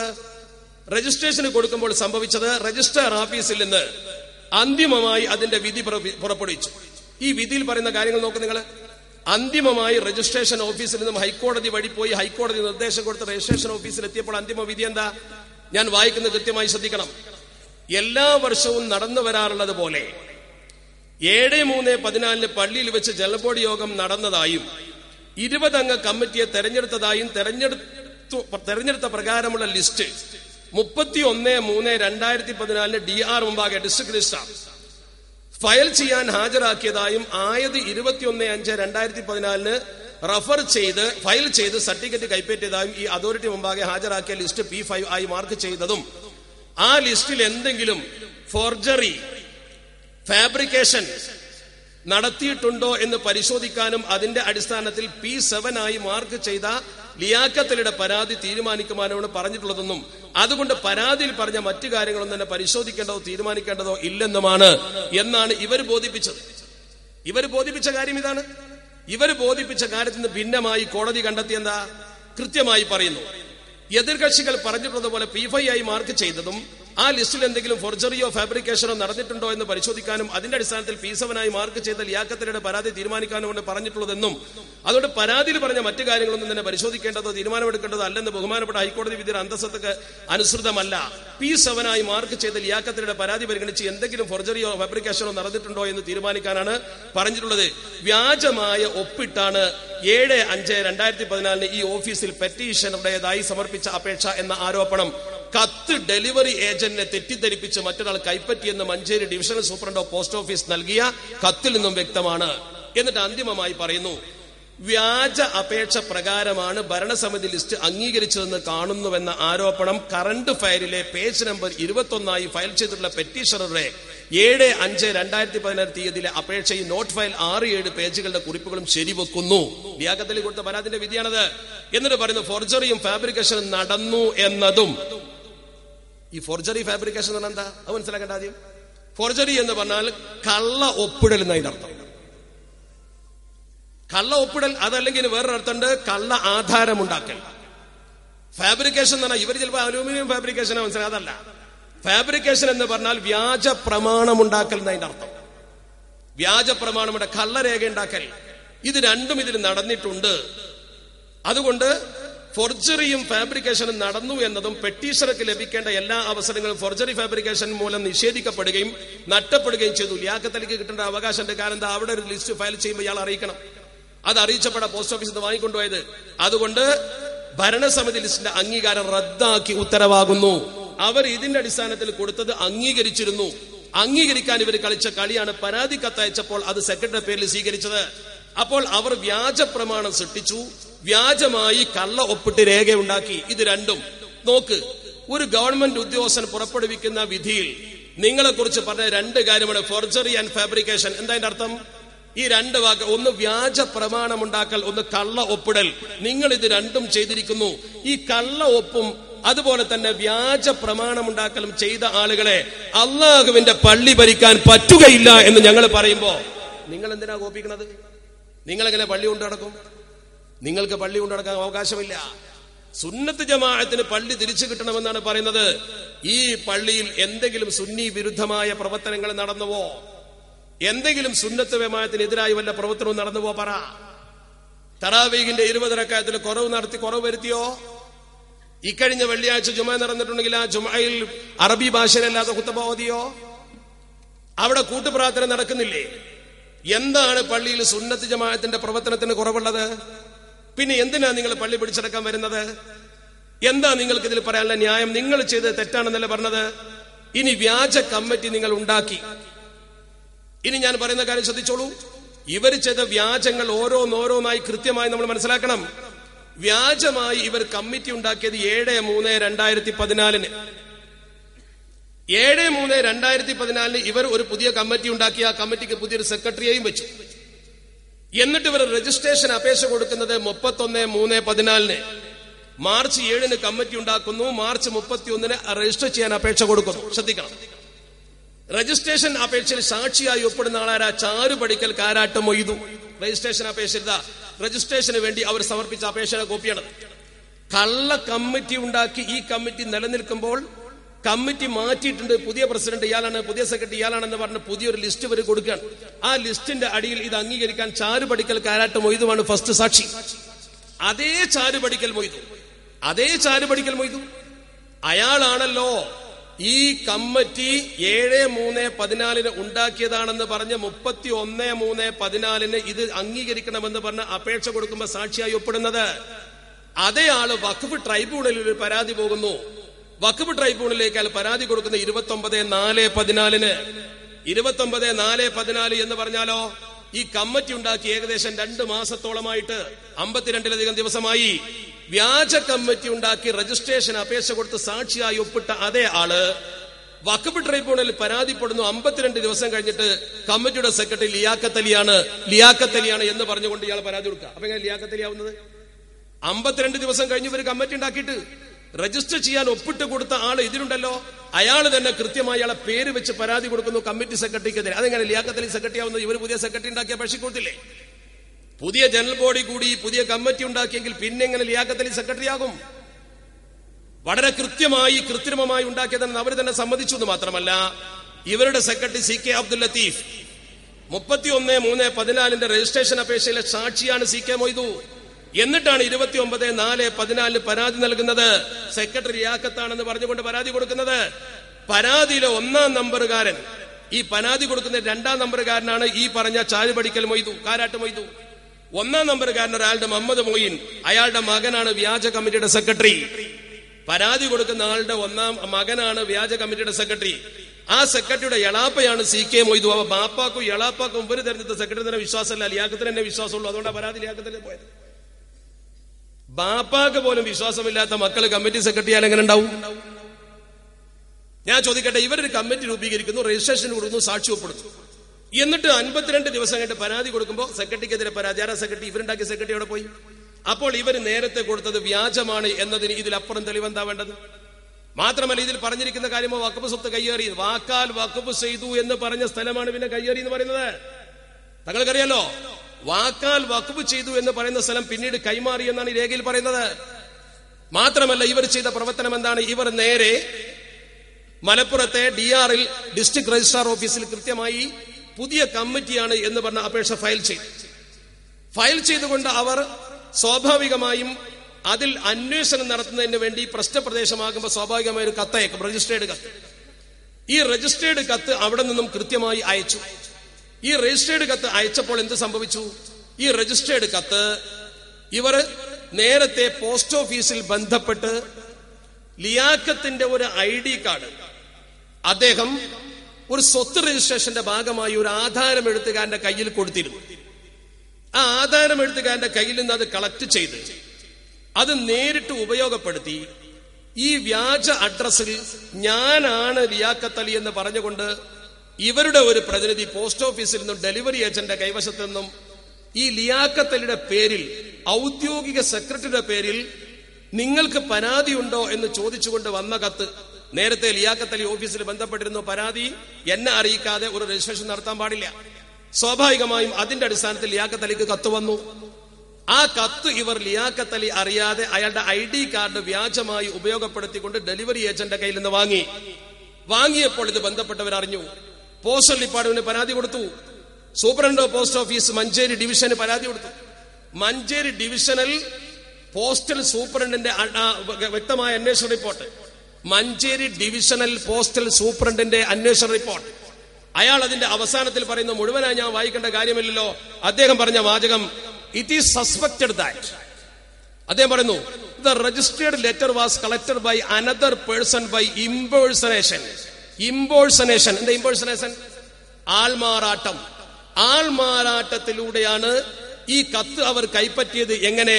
എക്സ്പ്ലോയിറ്റിംഗ് ദ ഇൻഎക്സ്പീരിയൻസ്, ചൂഷണം ചെയ്തുകൊണ്ട്, ദ ഇൻഎക്സ്പീരിയൻസ്, പരിചയമില്ലായ്മ, of the newly engaged delivery agent, പുതുതായി നിയമിക്കപ്പെട്ട ഡെലിവറി ഏജന്റ് കത്ത് കൊണ്ടുപോയി കൊടുക്കുന്ന ആളുടെ ആ അറിവില്ലായ്മ, അഥവാ അദ്ദേഹം പുതിയ ആളായതുകൊണ്ട് അത് എക്സ്പ്ലോയിറ്റ് ചെയ്തുകൊണ്ട്, ചൂഷണം ചെയ്തുകൊണ്ട് ഇവർ കൃത്യമായി ആൾമാറാട്ടം നടത്തിയിട്ടാണ് ഈ കത്ത് കൈപ്പറ്റിയത് എന്ന് പോസ്റ്റൽ ഡിവിഷണൽ സൂപ്രണ്ട്. കണ്ടോ, ആൾമാറാട്ടവും നിങ്ങൾ നടത്തി. ഞങ്ങളുടെ യോഗത്തിൽ ചോദിച്ചിരുന്നു, ഈ ആൾമാറാട്ടത്തെ കുറിച്ച് എന്തേ മിണ്ടാതിരുന്നത്? എന്നെ കുറ്റം പറഞ്ഞിട്ടോ, അലവിദാരിമിയെ കുറ്റം പറഞ്ഞിട്ടോ, ജബ്ബാറാജിയെ കുറ്റം പറഞ്ഞിട്ടോ, തങ്ങളെ കുറ്റം പറഞ്ഞിട്ടോ ഈ ആൾമാറാട്ടം ഇല്ലാതാകുമോ? ഞങ്ങൾ 4 പേരും ഭൂമുഖത്തിൽ മരിച്ചുപോയി നേരിക്കാൻ, എന്നാലും ഈ ആൾമാറാട്ടം നടത്തി ശരിയാവോ? അള്ളാഹുവിന്റെ പള്ളിക്ക് വേണ്ടി നിലവിലുള്ള കമ്മിറ്റിയെ മറിച്ചിട്ട് പുതിയ കമ്മിറ്റി ഉണ്ടാക്കാൻ ആൾമാറാട്ടം നടത്തിയത് ശരിയോ തെറ്റോ പറ. കളവ് പറയാൻ പാടുണ്ടോ? കളവ് ചെയ്യാൻ പാടുണ്ടോ? ഈ ആൾമാറാട്ടം നടത്തിയതിന്റെ ജീവിക്കുന്ന തെളിവല്ല ഇതല്ലേ ഇവിടെ പ്രശ്നത്തിന് തിരികൊളുത്തിയത്? സത്യസന്ധമായിട്ടാണ് നിങ്ങൾ പ്രവർത്തിക്കുന്നെങ്കിൽ ഇതെന്ത് സുന്നത്തിയമാഴ്ത്ത? മാത്രമല്ല, നിങ്ങൾ ലിയാഖത്ത് അലിക്ക് വന്ന കത്ത് സ്വീകരിച്ചിട്ട് കൊടുത്ത മറുപടി എന്താ? ഇത് ലിയാഖത്ത് അലി കൊടുത്ത മറുപടി പോലെയാണ്. ഇങ്ങനൊരു മറുപടി ലിയാഖത്ത് അലി കൊടുത്തിട്ടില്ല. നിങ്ങൾ കൊടുത്തതെന്ന് ഞാൻ വായിക്കാം, ശ്രദ്ധിച്ചോളൂ. ഇതിൽ പറഞ്ഞിരിക്കുന്നത്, ഞാൻ ബോധിപ്പിച്ചിരുന്ന പരാതിയിൽ പറഞ്ഞിരുന്ന ഭാരവാഹികൾ ലിസ്റ്റ് പുതുക്കൽ സംബന്ധിച്ചും മറ്റുമുള്ള കാര്യങ്ങൾ മധ്യസ്ഥന്മാർ മുഖാന്തരം സംസാരിച്ച് തീർന്നിരിക്കുന്നു. കണ്ടോ, വള്ളിക്കൽ ബസാറിലെ പ്രശ്നം മുഴുവൻ തീർന്നിരിക്കുന്നു. ആരാ പറയുന്നത്? ലിയാഖത്ത് അലി പറയണം. ശ്രദ്ധിക്കണം, ലിയാഖത്ത് അലി എന്ന സെക്രട്ടറിയുടെ പേരിൽ ഇവർ രജിസ്ട്രാർ കൊടുക്കുന്ന മറുപടിയാ പച്ചക്കള്ളം. ഇവിടെ പ്രസംഗിച്ചാണ് പച്ചക്കള്ളം എന്ന് പലപ്പോഴും പറഞ്ഞല്ലോ. അവരെ കയ്യിലുള്ളതാ വിളിച്ചു പറഞ്ഞത്, അവനവന്റെ കയ്യിലുള്ളതാ വിളിച്ചു പറഞ്ഞത്. ശ്രദ്ധിക്കൂ, ഇതിൽ പറയുന്നു, പ്രസ്തുത തീർപ്പായ കാര്യത്തിൽ, അതായത് പള്ളിക്കൽ ബസാറിലെ പ്രശ്നം മുഴുവൻ തീർപ്പായി കഴിഞ്ഞിട്ടുണ്ട്. ഞാൻ രേഖകൾ സഹിതം ഹാജരാക്കി തെളിവ് നൽകേണ്ട ആവശ്യമില്ലാത്തതിനാൽ എന്റെ തിരിച്ചറിയൽ കാർഡ് കോപ്പി സഹിതം വിവരം അറിയിക്കുന്നു. ഞാൻ നേരിട്ട് വരേണ്ട ആവശ്യമില്ല, കാരണം എനിക്ക് നേരിട്ട് വരാൻ പറ്റൂല, അത് ഞാനല്ല, എനിക്ക് നേരിട്ട് വരാൻ പറ്റൂലല്ലോ. അതുകൊണ്ട് തന്നെ തിരിച്ചറിയൽ കാർഡ്, കണ്ടോ, തിരിച്ചറിയൽ കാർഡ് ഇവരെ ഒപ്പിട്ട് വാങ്ങിയതിന്റെ രേഖയാണത്. തിരിച്ചറിയൽ കാർഡ് ഉപയോഗപ്പെടുത്തിക്കൊണ്ട് ആളെ പറഞ്ഞയച്ചു. പ്രസ്തുത കമ്മിറ്റി ഭാരവാഹികളെ 7/3/2014 ചേർന്ന ജനറൽ ബോർഡ് യോഗത്തിൽ വെച്ച് CK അബ്ദുൽ മജീദ് പ്രസിഡന്റും CK അബ്ദുൽ ലത്തീഫ് ജനറൽ സെക്രട്ടറിയുമായുള്ള 20 അംഗ ഭരണസമിതി അംഗങ്ങളെ തെരഞ്ഞെടുത്ത പ്രകാരം CK അബ്ദുൽ ലത്തീഫ് ജനറൽ സെക്രട്ടറിയായി ഹാജരാക്കിയിട്ടുള്ള ഭാരവാഹികളുടെ ലിസ്റ്റ് പുതുക്കി സർട്ടിഫിക്കറ്റ് നൽകുന്നതിൽ എനിക്ക് യാതൊരു പരാതിയും ഇല്ലെന്നുള്ള വിവരം ഇത് സഹിതം അറിയിക്കുന്നു. വിശ്വസ്തയോടെ K ലിയാഖത്ത് അലി ഒപ്പ്. ലിയാഖത്ത് അലിന്റെ പേരിൽ കത്തെഴുതി 1, ലിയാഖത്ത് അലിന്റെ ഒപ്പ് വെച്ചു 2, ലിയാഖത്തിന്റെ ID കാർഡ് കട്ടെടുത്ത് കൊണ്ടുപോയി കൊടുത്തു 3, 4 ഇവിടുത്തെ പ്രശ്നങ്ങളൊക്കെ പരാതി തീർന്നിരിക്കുന്നു എന്ന് അറിയിച്ചു 4, 5 അതുകൊണ്ട് ലിസ്റ്റ് ഫയൽ ചെയ്യാമെന്ന് ബോധിപ്പിച്ചു. ഈ 5 കളവുകൾ ഒന്നിച്ച് ചെയ്തതിന്റെ രേഖയാണത്. ഇതിനെന്താ പറയാ? ഇതിന് ഞങ്ങളുടെ ഭാഷയിൽ കളവ് എന്നാ പറയാ. നിങ്ങളുടെ ഭാഷയിൽ എന്താ പറയാ? നിങ്ങളുടെ ഭാഷയിൽ പറയും അത് അള്ളാഹുവിന്റെ ഔലിയാക്കന്മാർക്ക് അങ്ങനത്തെ പരീക്ഷണമൊക്കെ ഉണ്ടാവും എന്ന് പറയും. അതുണ്ടാവുക, അതാണ് സംഭവിക്കാൻ പോകുന്നത്. മാത്രമല്ല, ഇതിന്റെ പേരിൽ കണ്ടോ FIR, പോലീസ് FIR ഇട്ടു. ഈ കേസിന്റെ പേരിൽ പോലീസ് FIR ഇട്ടു. എന്താ FIR-ൽ പറയുന്നത്? പരാതിക്കാരൻ സെക്രട്ടറിയായുള്ള ലിയാഖത്തിന്റെ പരാതിയാണ്. പരാതിക്കാരൻ സെക്രട്ടറിയായുള്ള പള്ളിക്കൽ ജുമാ മസ്ജിദിന്റെ സീലും രേഖകളും കണ്ടോ, പള്ളി കമ്മിറ്റിയുടെ സീല് വ്യാജമായി ഉണ്ടാക്കി, പള്ളി കമ്മിറ്റിയുടെ ലെറ്റർ പാഡ് വേറെ ഉണ്ടാക്കി, പള്ളി കമ്മിറ്റിയുടെ സീല് വേറെ ഉണ്ടാക്കി, പള്ളി കമ്മിറ്റിയുടെ ലെറ്റർ പാഡ് വേറെ ഉണ്ടാക്കി. ശരിയാണോ? നിലവിലുള്ള ഒരു പള്ളി കമ്മിറ്റിയുടെ സീല് വേറെ ഉണ്ടാക്കാൻ പാടുണ്ടോ? നിലവിലുള്ള ഒരു പള്ളി കമ്മിറ്റിയുടെ ലെറ്റർ പാഡ് വേറെ ഉണ്ടാക്കാൻ പാടുണ്ടോ? പള്ളി കമ്മിറ്റിയുടെ സീലുണ്ടാക്കി, ലെറ്റർ പാഡ് ഉണ്ടാക്കി, 1 മുതൽ 20 കൂടിയ പ്രതികൾ ചേർന്ന് കൃത്രിമമായി ഉണ്ടാക്കിയ ആയത് ഉപയോഗിച്ച് 7/3/2014 പുതിയ കമ്മിറ്റി രൂപീകരിച്ചതായി കൃത്രിമ രേഖയുണ്ടാക്കി മലപ്പുറം സൊസൈറ്റി ഓഫ് രജിസ്ട്രേഷനിൽ രജിസ്റ്റർ ചെയ്യാൻ സമീപിക്കുകയും രജിസ്ട്രാർ പരാതിക്കാരന് അയച്ച രജിസ്റ്റേർഡ് നോട്ടീസ് 2ാം പ്രതി ആൾമാറാട്ടം നടത്തി വാങ്ങിച്ച് പ്രതികൾ പരാതിക്കാരന്റെ പേരിൽ വ്യാജ രേഖകൾ ഉണ്ടാക്കി പള്ളി പുതിയ കമ്മിറ്റിയുടെ പേരിൽ രജിസ്റ്റർ ചെയ്തു. പള്ളി പുതിയ കമ്മിറ്റിയുടെ പേരിൽ രജിസ്റ്റർ ചെയ്തു. ആ രജിസ്റ്റർ ചെയ്തു എന്ന് പറഞ്ഞുകൊണ്ടാണ് സമൂഹത്തിൽ കലാപമുണ്ടാകുന്നത്. ഞാൻ ചോദിക്കട്ടെ, നിങ്ങൾ ചെയ്ത തെറ്റ് ഒന്ന്, വ്യാജ ID ഉപയോഗിച്ചുകൊണ്ട് രേഖ കൈപ്പറ്റി. അത് തെറ്റാണെന്ന് പോസ്റ്റൽ ഡിപ്പാർട്ട്മെന്റ് സ്ഥാപിച്ചു.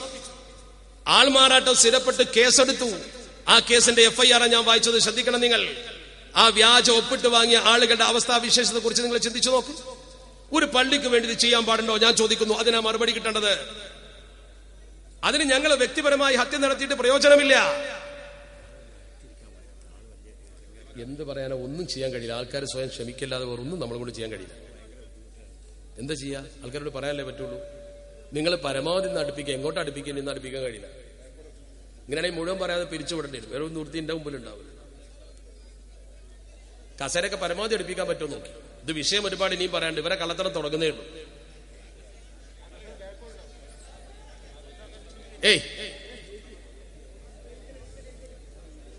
ഇനിയിപ്പോ ഇവിടെ തിരക്കുണ്ടാക്കാൻ അവരൊക്കെ വന്നിട്ടുണ്ടാവും, നോക്കിക്കൊള്ളിക്കണം. ഈ വ്യാജമൊക്കെ ചെയ്ത ആൾക്കാർ അതും ചെയ്യും. അതിന് മടിയൊന്നും ഉണ്ടാവില്ല അവർക്ക്. ബാക്കിൽ സ്ഥലമുണ്ടെന്ന് പറയുന്നു. ബാക്കിലേക്ക് കുറച്ച് ആൾക്കാർ നീങ്ങുന്ന ഉപകാരം. അലവിദാരിമി സംഗതിയൊക്കെ പൊളിച്ചെടുക്കാൻ പോകും. നിങ്ങൾ അതുവരെ ഒന്ന് ക്ഷമിക്കും. അദ്ദേഹം ഇവിടെ റെഡി ആയിട്ട് നിൽപ്പുണ്ട്. ഞാൻ 1-2 കാര്യം കൂടി പറഞ്ഞ് അവസാനിപ്പിക്കാം. അപ്പോൾ നിങ്ങൾ ചെയ്ത പ്രവർത്തനത്തിലെ തെറ്റുകുറ്റങ്ങളായി ചൂണ്ടിക്കാണിച്ചു. സത്യത്തിലൊരു മതസംഘടനയ്ക്ക് നിരക്കാത്ത പ്രവർത്തനം ഇവർ ചെയ്തിട്ടുണ്ട്. നമുക്ക് അവരോട് വിദ്വേഷം ഉണ്ടായതുകൊണ്ട് പറയല്ല. ഒരു മതസംഘടനയ്ക്ക് നിരക്കാത്ത പ്രവർത്തനം ചെയ്തു എന്നതിന്റെ വൈയക്തികമായ രേഖകളാണ് ഞാൻ നിങ്ങളുടെ മുമ്പിൽ ഉദ്ധരിച്ചത്. ഇതൊക്കെ വ്യക്തിപരമായി നമുക്ക് കളക്ട് ചെയ്താൽ കിട്ടും, ആർക്കും കിട്ടും.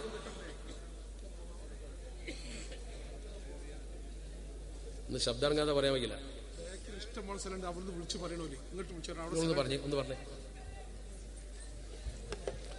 സഹോദരന്മാരെ, ബാക്കില് നല്ലവണ്ണം സ്ഥലമുണ്ടെന്ന് അവിടെ നിന്ന് ഇങ്ങനെ ഫോൺ വിളിച്ച് പറയുന്നു. അവിടെ പിറകോട്ട് സ്ഥലമുണ്ട്. ഈ നിൽക്കുന്ന ആളുകൾ ഒന്ന് പിറകോട്ട് നീങ്ങി കൊടുത്താൽ സഹകരിക്കണം. ജനം ഒഴുകി വരുന്നു. റോഡ് മുഴുവൻ ബ്ലോക്കാണെന്ന് വിളിച്ചു പറയുന്നു. അതേ സ്ഥാനത്ത് അല്പം കൂടി അതിന്റെ ടെറസിന്റെ മുകളിലേക്ക് ഇനിയും കയറാൻ കഴിയുന്ന കാരണം പുറമെ ആ ബാക്കിൽ കുറച്ച് സ്ഥലമുണ്ട്. അവിടെ നിന്ന് നമ്മുടെ പ്രവർത്തകന്മാർ തന്നെ വിളിച്ചു പറയുന്നു, ഇങ്ങോട്ട് മാറ്റി തരുമെന്ന്. ഇവിടെ നിൽക്കുന്ന ആളുകൾ ഒന്ന് പിറകോട്ട് പോയാൽ മതി. ദയവ് ചെയ്ത് സഹകരിക്കുക. റോഡ് പള്ളിക്കൽ അവിടെ നിന്ന് ഇങ്ങോട്ടൊക്കെ ബ്ലോക്കാണെന്ന് വിളിച്ചു പറയുന്നു. അവിടൊക്കെ ആളുകൾ നിൽക്കുകയാണ്. പള്ളിക്കൽ അങ്ങാടി പോലും ആളുകളാണ് എന്ന് വിളിച്ചുകൊണ്ടിരിക്കുന്നു. അതുകൊണ്ട് ദയവ് ചെയ്ത് ഒന്ന് സഹകരിക്കണം. പരമാവധി നമ്മൾ തന്നെയാണ് നമ്മുടെ യോഗത്തെ നിയന്ത്രിക്കേണ്ടത്.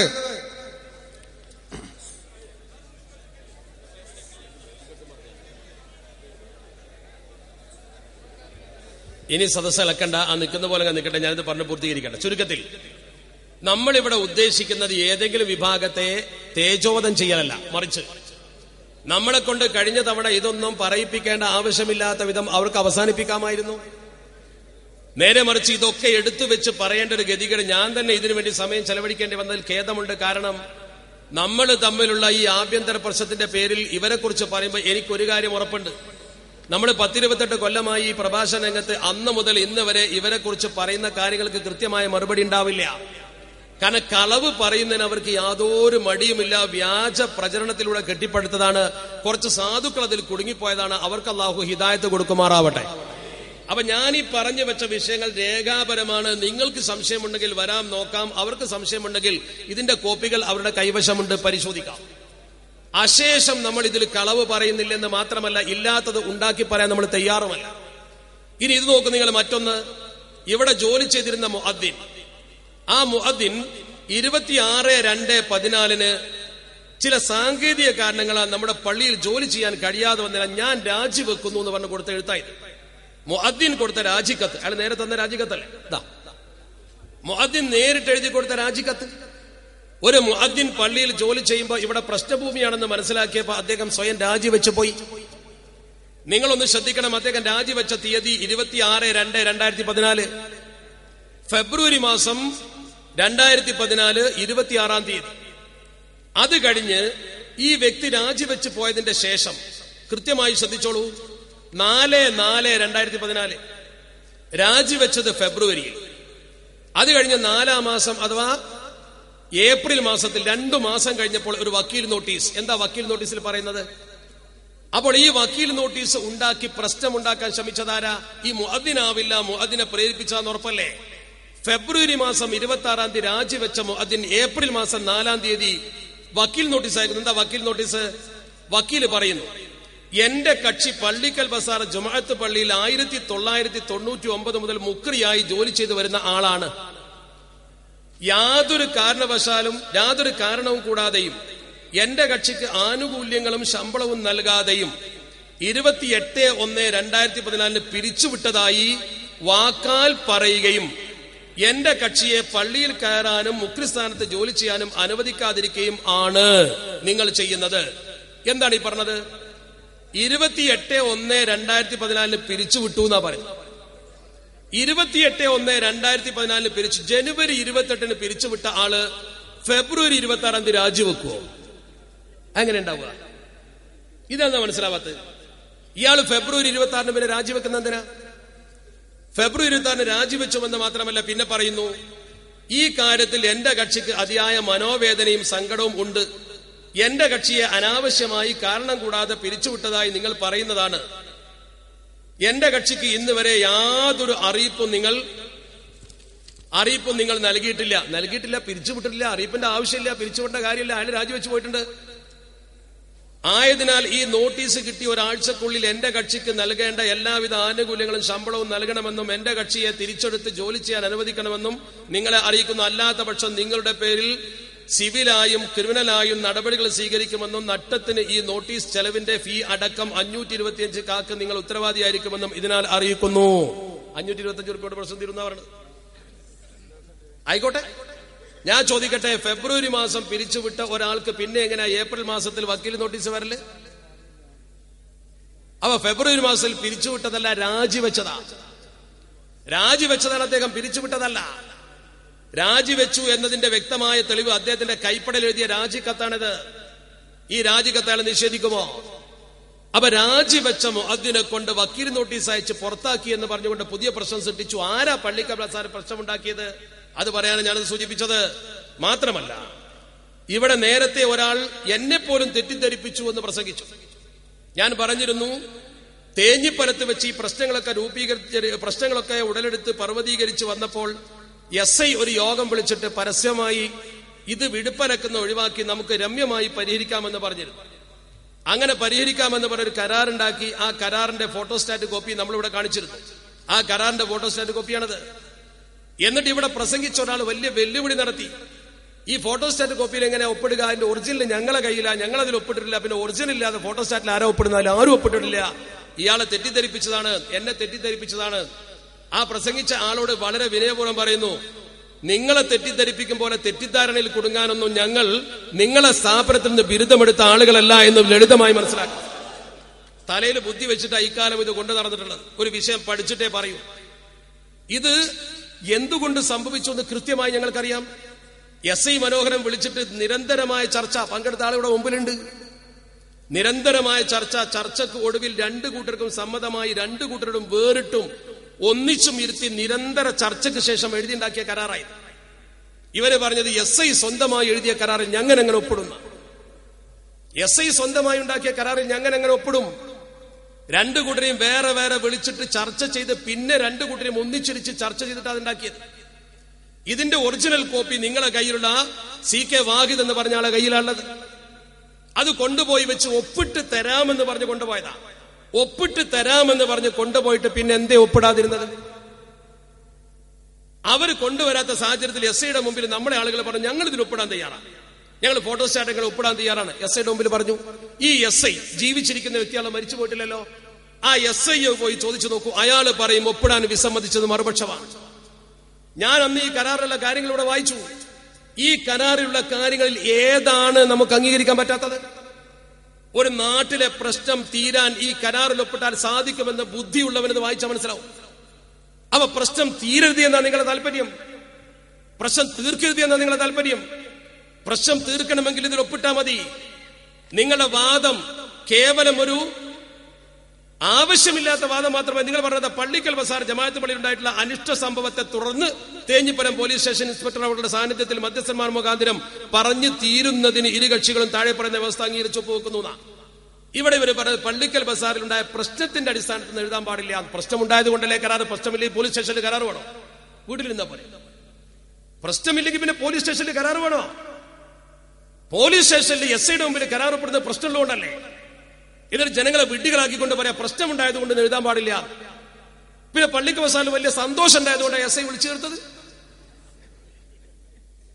SI എന്താ നിങ്ങളൊരു കരാർ ഒപ്പിടാൻ പ്രത്യേകമായി എവിടെന്നെങ്കിലും നേർച്ചു തന്നിരുന്നു? ഒരു കരാറുണ്ടാകലും മധ്യസ്ഥം വഹിക്കലും പ്രശ്നമുണ്ടാകുമ്പോഴാണ്. അപ്പൊ അത് വെട്ടണമെന്ന് പറഞ്ഞ് വിഡ്ഢിത്തം കാണിച്ചുകൊണ്ട് ഒരു മസ്ലഹത്തിന്റെ കവാടം അടച്ചതാരാ? ഇപ്പൊ നിങ്ങൾ വലിയ മസ്ലഹത്തിന് വരുന്നുണ്ട്. മസ്ലഹത്ത് വേണം, സമാധാനം വേണം എന്നൊക്കെ പറയുന്നത് എന്തുകൊണ്ടാ? തോറ്റ് തൊപ്പിയിടുമ്പോഴേ നിങ്ങൾ മസ്ലഹത്തിന് വരുമെന്ന് ഞങ്ങൾക്ക് ഉറപ്പാണ്. ഹൈക്കോടതിന്റെ ജഡ്ജ്മെന്റിന്റെ പള്ളി കൈകാര്യം ചെയ്യേണ്ടത് ആരാന്ന്? ആ പള്ളിയിലേക്ക് കൈകാര്യം ചെയ്യാൻ നിങ്ങൾ വന്നാൽ തീർച്ചയായും നിയമം കൊണ്ട് തടയാൻ ഞങ്ങൾ ബാധ്യസ്ഥരാണ്. നിങ്ങൾ പറഞ്ഞതാ അവിടെ ബാങ്ക് കൊടുക്കാൻ പോയപ്പോൾ അടിയുണ്ടായത്. ആരാ നിങ്ങളോട് ബാങ്ക് കൊടുക്കാൻ വരാൻ പറഞ്ഞത്? ഞങ്ങളെ പള്ളിയിൽ ബാങ്ക് കൊടുക്കാൻ നിങ്ങളെ സൗകര്യം വേണം ഞങ്ങൾക്ക്. ഈ വ്യാജം ചെയ്യുന്ന ആൾക്കാർ ബാങ്ക് കൊടുക്കും. ഞങ്ങളെ പള്ളിയിൽ ബാങ്ക് കൊടുക്കാൻ ഞങ്ങൾ മോദിനെ നിയമിക്കും. നിങ്ങൾ അവിടെ കയറി ബാങ്ക് കൊടുക്കേണ്ട ആവശ്യമില്ല. നിങ്ങൾ അടി ഉണ്ടാക്കാൻ വന്നതാ. നിങ്ങൾ നേരത്തെ നിങ്ങളെ മദ്രസയിൽ യോഗം ചേർന്ന് പട്ടികയിൽ ആണി അടിച്ചുകൊണ്ട് നിസ്കരിക്കുന്നവനെ തല്ലാമെന്നതാ. അവിടെ ജോലി ചെയ്ത ബഷീർ താരിം ഉണ്ടാവും അവിടെ. അയാൾ അന്ന് സുന്നിമാരെന്ന് അസർക്ക് അവിടെ വന്നിട്ടുള്ള അയാൾ പറഞ്ഞു യാ മൊഹീദ്ദീൻ എന്ന് പറഞ്ഞാണ് ജനൽപ്പൊടി അടിച്ചു പൊടിക്കണം. അള്ളാന്റെ പള്ളി മൊഹീദ്ദീൻ ഷേഖിന്റെ പേരിൽ തച്ചു പൊടിക്കാം. മൊഹീദ്ദീൻ ഷേഖിനും വിശ്വാസമില്ല, അള്ളാഹുവിനും വിശ്വാസമില്ലാത്ത ആൾക്കാർ അടിക്ക് കുറച്ച് ഗനം കൂടെ യാ മൊഹീദ്ദീൻ എന്നാ വിളിക്കണത്. നമ്മളെ പള്ളി കയറിയിട്ട്, അതും ബൂട്ട്സിട്ട് കയറിയിട്ട്, ബർമുടെടുത്ത് കയറിയിട്ട്. നിങ്ങൾക്ക് വിശ്വാസത്തിന്റെ അംശം ഉണ്ടോ നിങ്ങളെ കയ്യിൽ? ഈ കരാർ അന്ന് നിങ്ങൾ ഒപ്പിട്ടില്ല എന്ന് മാത്രമല്ല, നിങ്ങൾ എന്തിനാ നീട്ടിക്കൊണ്ടുപോയത്? നിങ്ങൾ നീട്ടിക്കൊണ്ടുപോയത് 2 പരാതി നിങ്ങൾ വഖഫ് ബോർഡ് കൊടുത്തിട്ടുണ്ട്, നിങ്ങൾ രജിസ്ട്രാർ കൊടുത്തിട്ടുണ്ട്. നിങ്ങളുടെ ഉദ്ദേശത നിങ്ങൾ വ്യാജ രജിസ്ട്രേഷന് തിരിയാണ്. നിങ്ങൾ വിചാരിച്ചത് വ്യാജമായി രജിസ്റ്റർ ചെയ്ത് തന്നെ പിടിച്ചെടുക്കാം, മസലത്ത് വേണ്ടാന്ന്. അതിന് നിങ്ങൾ ഈ കമ്മിറ്റിപ്പെട്ട 2 ആൾക്കാർ കൊടുത്ത പരാതിയാണ്. നോക്കൂ, നിങ്ങൾ ഈ പരാതി പറയുന്നറിയോ? രജിസ്ട്രേഷൻ ഓഫീസിൽ നിന്നിട്ട് പറയാണ് ആരെങ്കിലും കൃത്രിമമായി വല്ല വ്യാജ ലിസ്റ്റും ഹാജരാക്കാൻ സാധ്യത ഉണ്ട്. ഇവരാ കൊടുക്കണത്. സാധ്യത ഉണ്ട്, കാരണം നമ്മൾ തീരുമാനിച്ചിട്ടുള്ള നേരത്തെ. എന്നിട്ട് പറയാണ് അത്തരം വ്യാജ ലിസ്റ്റ് ഹാജരാക്കുന്ന പക്ഷം ഫയൽ ചെയ്യരുത് എന്ന് അറിയിക്കുന്നു. അങ്ങനെ വല്ല ലിസ്റ്റും സമക്ഷത്തിങ്കിൽ കിട്ടിയാൽ ഈ പരാതിക്കാരനെ കൂടി അറിയിക്കണമെന്ന് വിനയപൂർവ്വം അപേക്ഷിക്കുന്നു. എന്തോ ഒരു വിനയാന്നറിയാം. ഇവര് വ്യാജ ലിസ്റ്റ് ഉണ്ടാക്കാൻ തീരുമാനിച്ചിട്ട് ആദ്യം പോയി ഹാജരാവാൻ. രണ്ടാമത്തെ അടുത്താരാ കൊടുക്കുന്നത്? ഇത് കളരിക്കൽ അബു, ഈ കമ്മിറ്റിയിലെ പ്രധാനപ്പെട്ട മെമ്പറാ. അയാളാരാ? കമ്മിറ്റി മെമ്പറാണ്. അടുത്തത് രണ്ടാമത്തത് ഈ കാര്യത്തിൽ എന്റെ ഉസ്താദ് അബ്ബാസ് ആട്ടോ, ഈ വിഷയം പഠിപ്പിച്ചതല്ല വിഷയം.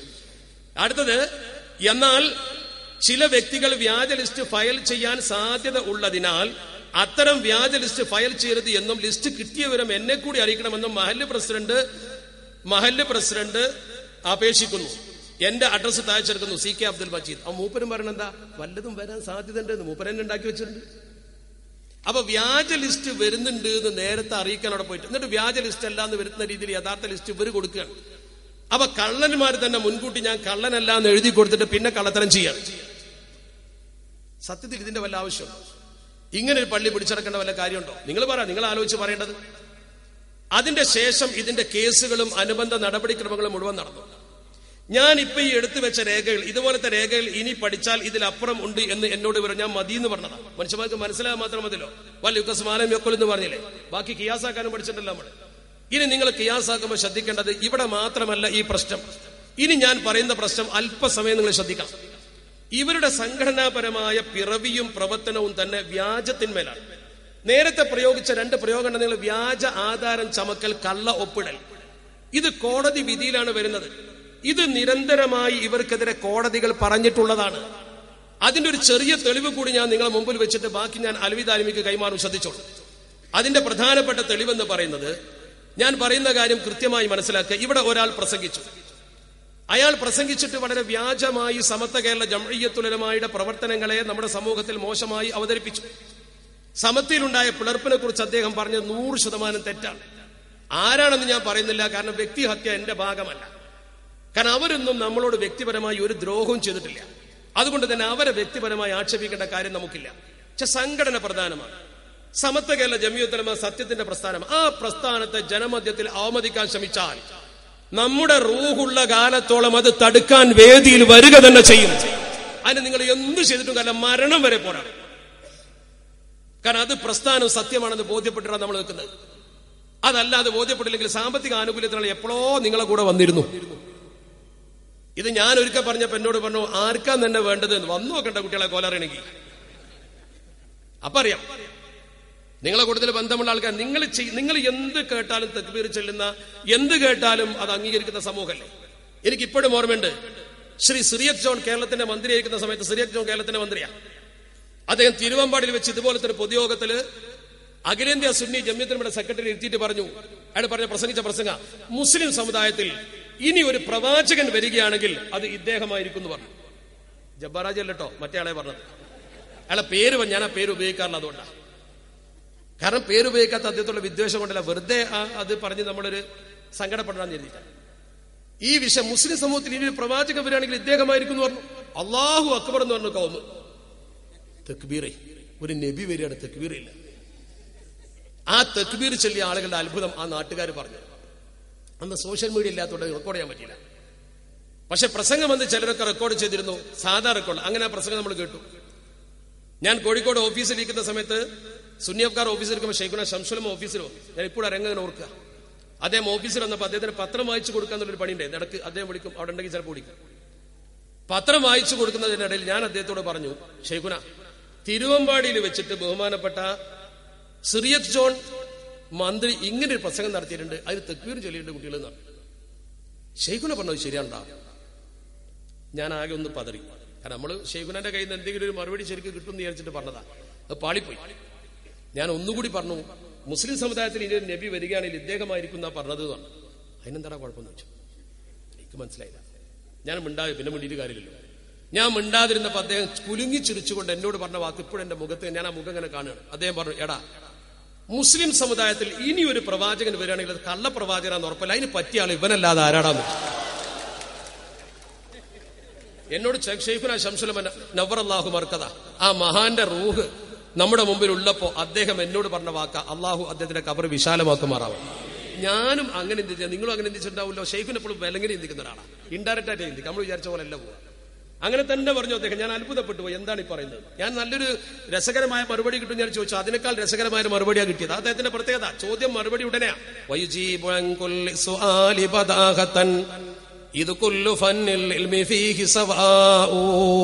അങ്ങനെയാണ്, എന്ത് ചോദിച്ചാലും ഉടനെ മറുപടിയാണ്.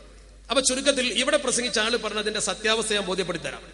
വളരെ ചുരുങ്ങിയ സമയത്തുള്ള, ഞാൻ കൂടുതൽ സമയം എടുക്കില്ല. സമസ്ത കേരള ജംഇയ്യത്തുൽ 974 ഇദ്ദേഹം മുഷാവറ മെമ്പറായി വരികയും 79 തന്നെ അദ്ദേഹം സംഘടനയിൽ പിളർപ്പുണ്ടാക്കാൻ ശ്രമിക്കുകയും ചെയ്തു. അതിന്റെ ഭാഗമാണ് ഒരു രാഷ്ട്രീയ പാർട്ടി ഉണ്ടാക്കണമെന്ന് സമത്തിൽ അദ്ദേഹം പറഞ്ഞു. രാഷ്ട്രീയ പാർട്ടി ഉണ്ടാക്കണമെന്ന് ആഗ്രഹിച്ചുകൊണ്ട് നടന്നിരുന്ന അദ്ദേഹത്തെ സമസ്ത കേരള ജംഇയ്യത്തുൽ വിലക്കി പാടില്ല എന്ന് പറഞ്ഞു. പാടില്ല എന്ന് പറഞ്ഞപ്പോൾ SSF-നെയും SYS-നെയും ഉപയോഗപ്പെടുത്തിക്കൊണ്ട് സുന്നി പാർലമെന്ററി ബോർഡ് ഉണ്ടാക്കി. സുന്നി പാർലമെന്ററി ബോർഡ്, രാഷ്ട്രീയ പാർട്ടിക്ക് മാത്രമേ പാർലമെന്ററി ബോർഡ് ആവശ്യമുള്ളൂ, പാർലമെന്ററി ബോർഡ് ഉണ്ടാക്കി.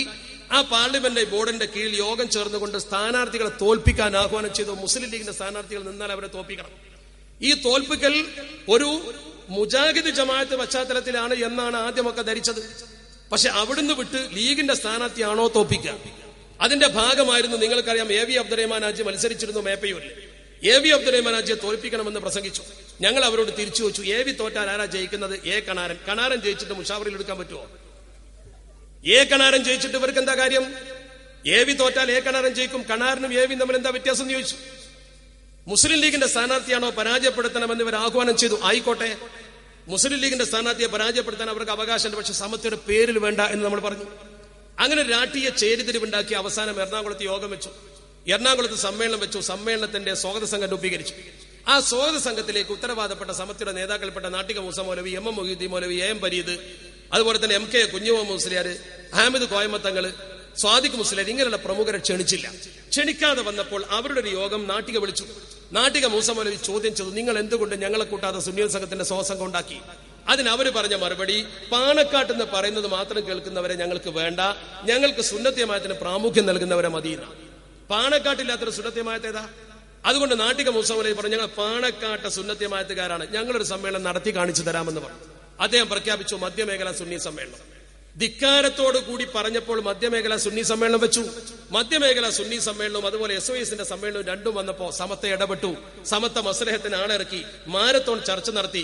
ചർച്ചയുടെ ഒടുവിൽ 1988 നവംബർ 12 ശനി 1988 നവംബർ 12 ശനിയാഴ്ച കോഴിക്കോട് യോഗം ചേർന്ന വിദ്യാഭ്യാസ ബോർഡ് യോഗത്തിൽ വെച്ച് ശൈഖുന ശംസുലുമ പറഞ്ഞു, നമുക്ക് 2 സമ്മേളനം വേണം, ഒന്നുപോലെ. എല്ലാവരും പറഞ്ഞു ഒന്ന് മതി, നമ്മൾ 2 സമ്മേളനം നടത്തിയാൽ ഭിന്നിക്കും. അതുകൊണ്ട് ശൈഖുന ആ യോഗത്തിൽ വെച്ച് 3 തീരുമാനമെടുത്തു. 3 തീരുമാനം. 1, നിലവിൽ പ്രഖ്യാപിച്ച സമ്മേളനം 2 പേരും മാറ്റണം.